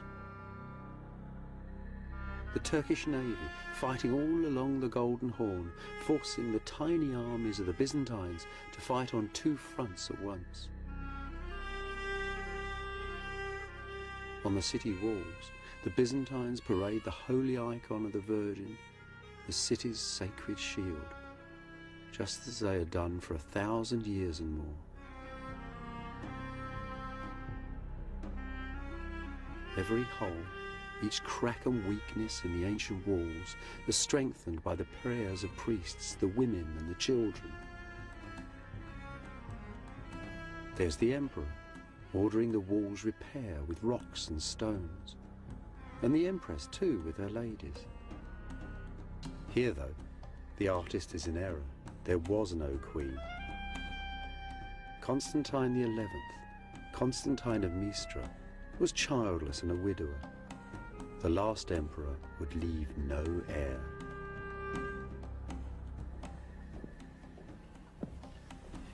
On the last day of Byzantium, an eerie quiet fell over the city. Mehmet had told the Turks to rest for a whole day before the last assault. He gave the emperor time to walk with all that was left of the armies and nobles of Byzantium once again into the great church, and there, after all their arguing at Florence, the Greeks and the Latins joined together in a last service, and the emperor went to the altar and was given the last rites. Then he walked back to the palace, and there he made a speech to his commanders. A speech, you might say, that was the last speech of the ancient world. He encouraged them not to be frightened when the Turks attacked. He said that their ancestors, the ancient Romans, were terrified when Hannibal's elephants had charged towards them, that they hadn't run away. Because they were human beings, people with will and mind, and not given to animal desires, and that he and his commanders had mind and will and God and belief upon their side. It was those beliefs of mind that stem back to Greece and Rome and fuel the modern world. And then Constantine, the 11th of that name, went with his men back to the outskirts of his empire, to the walls now of his city. And there he died, the ruler of Rome, the king of Christendom, and the emperor of Byzantium. What actually happened to him is a mystery. Turkish historians tell us only that the emperor was very brave. The Constantine died fighting by the city gates. "The city is taken," he's supposed to have cried, "and I'm still alive." And he ran off towards the battle and into the flash of legend. The man then killed 10 pashas and 60 soldiers with his lance, and at the end poor Constantine was toppled from his horse and cried to God Almighty, the creator of the universe. And the Turks cut off his head and stuck it on a pole.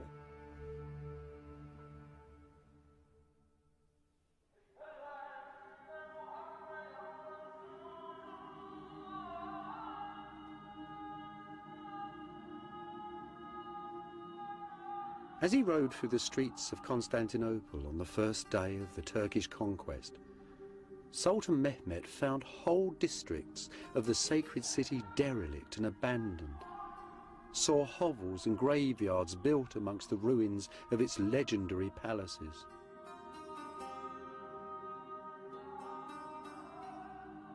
He was awed, though, by the imperial church of St. Sophia, and declared its venerable shell to be a building made for God.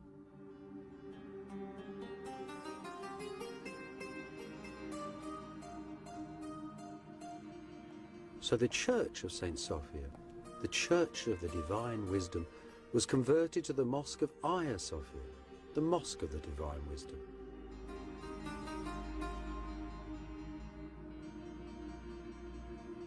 Images of old Byzantium had glimmered at the edge of Asia for 1,000 years.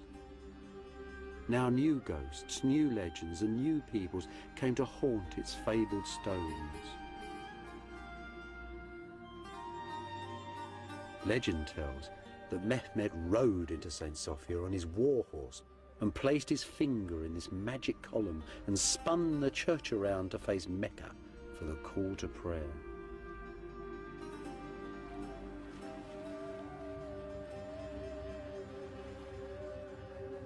History tells that the Sultan ordered the tomb of Constantine the Great, the founder of Byzantium, to be demolished, along with the burial church of the ancient emperors, and this great mosque, the funerary mosque of Mehmet the Conqueror, was put up in its place.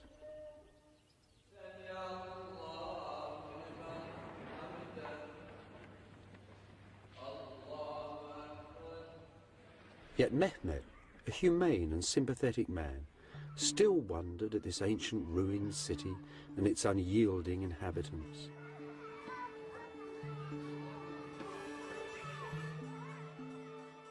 The most eminent Byzantine left alive inside the city was Gennadius the theologian. Mehmet visited him here, in the monastery of Christ Pantocrator. Who were the people of this crumbling ancient city, the Sultan asked him, and what exactly was their faith? Like most of the inhabitants of this most stubborn city, Gennadius would only answer for himself. You may not call me a Greek, he said, because I do not believe as those ancient pagan people once believed. You might call me a Byzantine, because I was born in this city. But I prefer simply to call myself a Christian. He might also have added that he considered himself to be an exclusive member, a leading light of the society that was God's kingdom on this earth.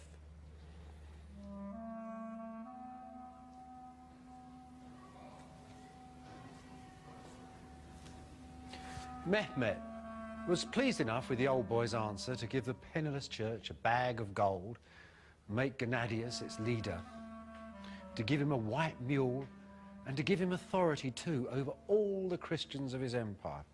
It was an arrangement that lasted for 4 centuries.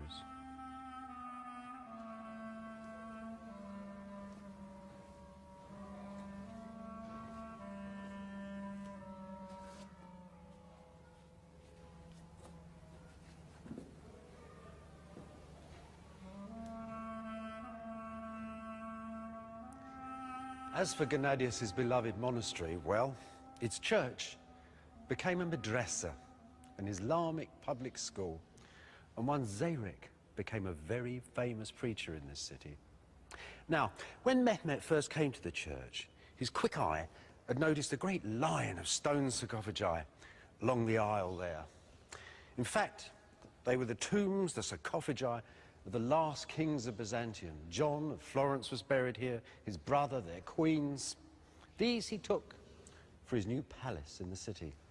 He also took a slab of stone laid in that trench over there. For centuries, pilgrims had believed that that had been the very slab of stone on which the body of the Lord Jesus Christ had laid after the crucifixion. They said you could still see Mary's tears upon it, glistening like pearls. Over the centuries, Zayrek's school became a mosque. The district became quite poor. The mosque sold off its great white shining marble pillars and put in these baulks of stone instead. And the great screen, the altar screen from the church, whose golden panels now stand on the high altar of St. Mark's in Venice, were turned into that, a minbar, a pulpit for reading the Quran. So it all seems to have gone, doesn't it? But there's still something here. If you lift the carpets of the mosque and go through to the ancient floor underneath, then you'll see a memory of imperial Byzantium.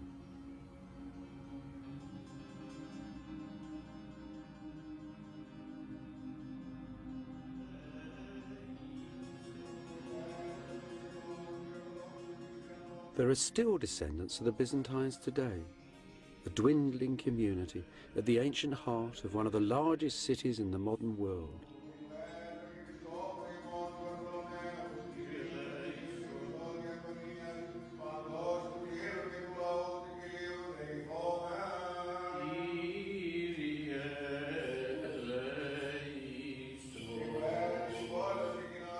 Their worship in this sole surviving ancient church is guaranteed by the proclamations of ancient sultans hanging on its walls.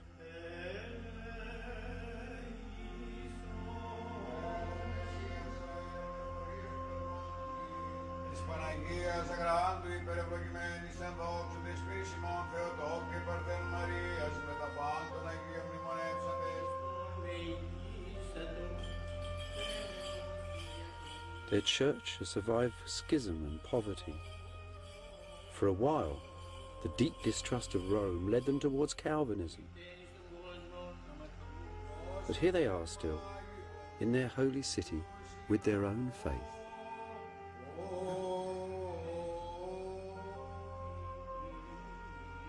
Scattered too, through myriads of monasteries and far-flung churches, pale shadows of the ancient earthly empire of Byzantium.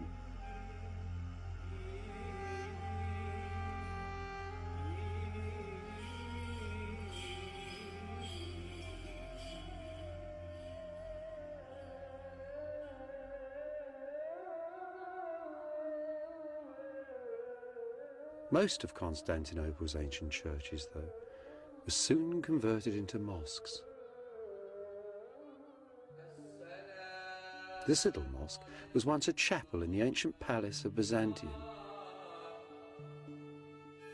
Endowed with lands and properties, these converted churches were transformed into self-financing charitable trusts, the religious and financial centres of the city's neighbourhoods, and the means by which Constantinople was converted to Islam and revived.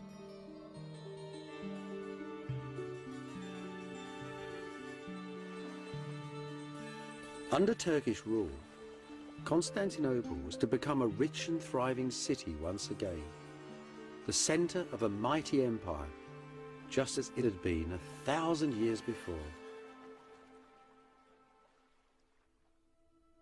Just before the conquest of Constantinople, a radical young bishop called Bessarion, Plethon's most brilliant pupil, had returned to Italy and had been made a cardinal of Rome. Some historians detect his portrait in this tragic bearded figure talking with Italian friends, chic young men of the Renaissance, painted by Piero della Francesca. Here at Rome, Bessarion did what Byzantines had done at Constantinople for centuries. He made a villa by the city walls. This villa, one of the first in the modern Western world.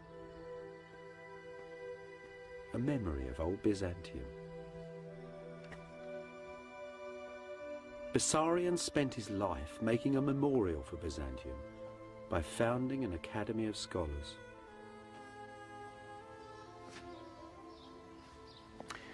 You know, I suppose Bessarion bought his academy here when it got very hot in the summer months. This academy It was a group of people who he'd gathered around him. Some were exiled Byzantines, many of them were Europeans, but everybody who could help him hold the identity of Byzantium together for as long as possible. Poets, artists, writers, translators, all sorts of people. Couldn't have been that difficult to find people, because this was a really fashionable idea. Dear old Platon had introduced Plato to the West. The Renaissance was beginning.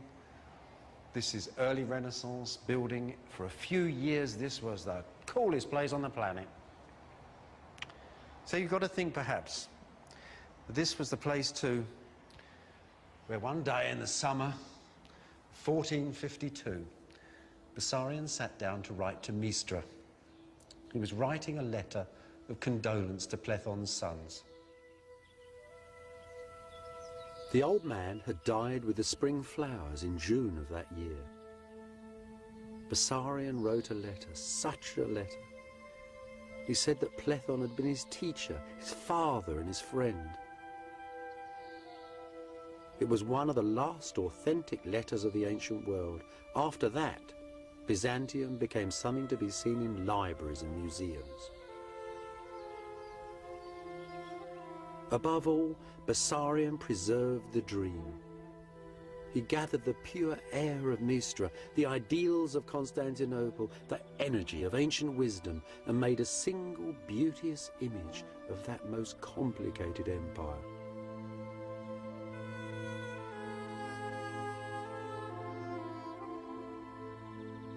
Bessarion was an enabler, a producer, a preserver of ideas and images, the assembler of the largest Byzantine library the world has ever seen. A collection whose fragments are still stored in the great libraries of the West. The man was Mr. Byzantium. He supported huge numbers of fellow exiles.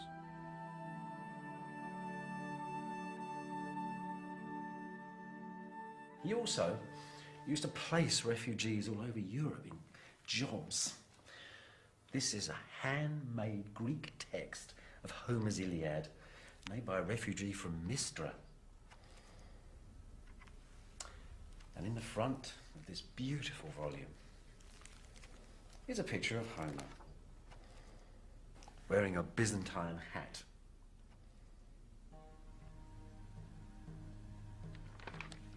The West had seen nothing like this flood of wisdom that was pouring from Byzantium. Homer, ancient Roman law, and a myriad of other texts. And they'd seen nothing like Bessarion's academy. Part of the modern world, its science and its scholarship, was started by these exiles from Byzantium. Platon and Bessarion first taught the West old Plato's heady individualism that so fills the modern world. Bessarion, too, told a Westerner about an ancient text that inspired Columbus to sail west from Europe on the east wind to America.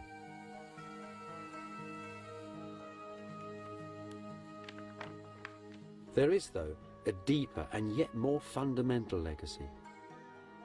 A vision of a universal order that stretches back through Byzantium, through Roman Greece to the Bible and the most ancient East.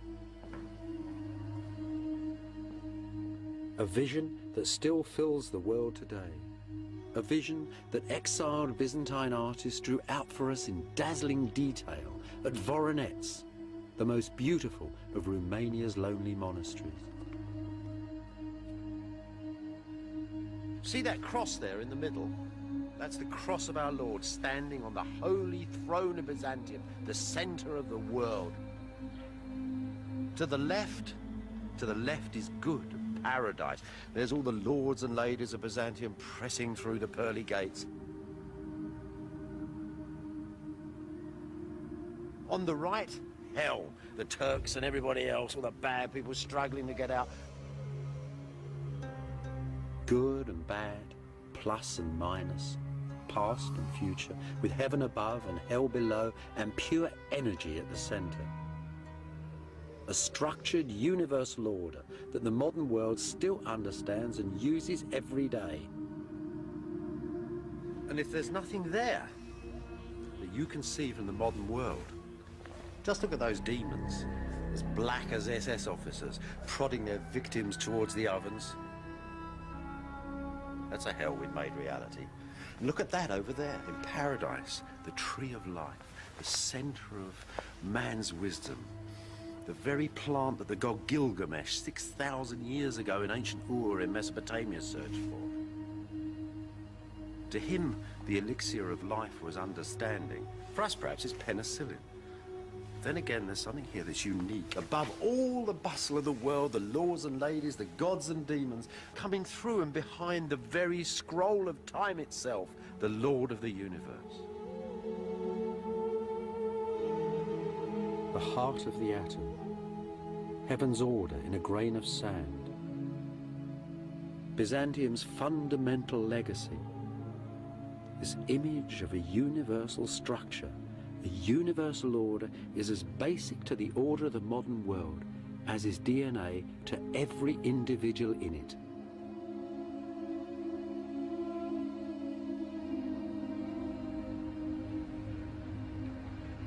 Nowadays, Constantinople, the heart of old Byzantium, is called Istanbul, an old Byzantine phrase that simply means the city. Inside the modern city, though, the past is disappearing.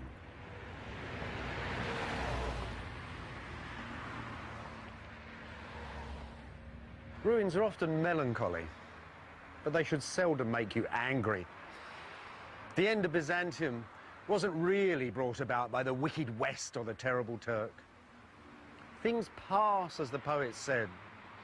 If the cowboys had never shot the Indians, the Great Plains would not be filled with shining teepees and herds of buffaloes. Nonetheless, we should honor the past and cherish it. It's a memory, a solid memory of our beginnings. And think of Byzantium too, as a flash of silver, as a dream of jewels, as an image of a god sitting on a golden throne and of an emperor sitting in this palace in his imitation. Think of the culture that gave us the rule of Roman law, and the image of a holy mother, much beloved, caressing a baby child. And think of Byzantium too, this extraordinary empire set between the East and West, whose very ending set those two things far apart, but in whose own time gave so many good ideas to both of them.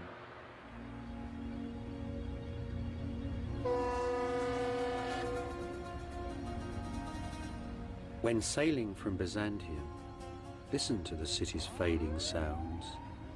Visit in your mind its golden images and all the shadows of its history. And as you wave goodbye, you'll discover that you can never really leave the past behind.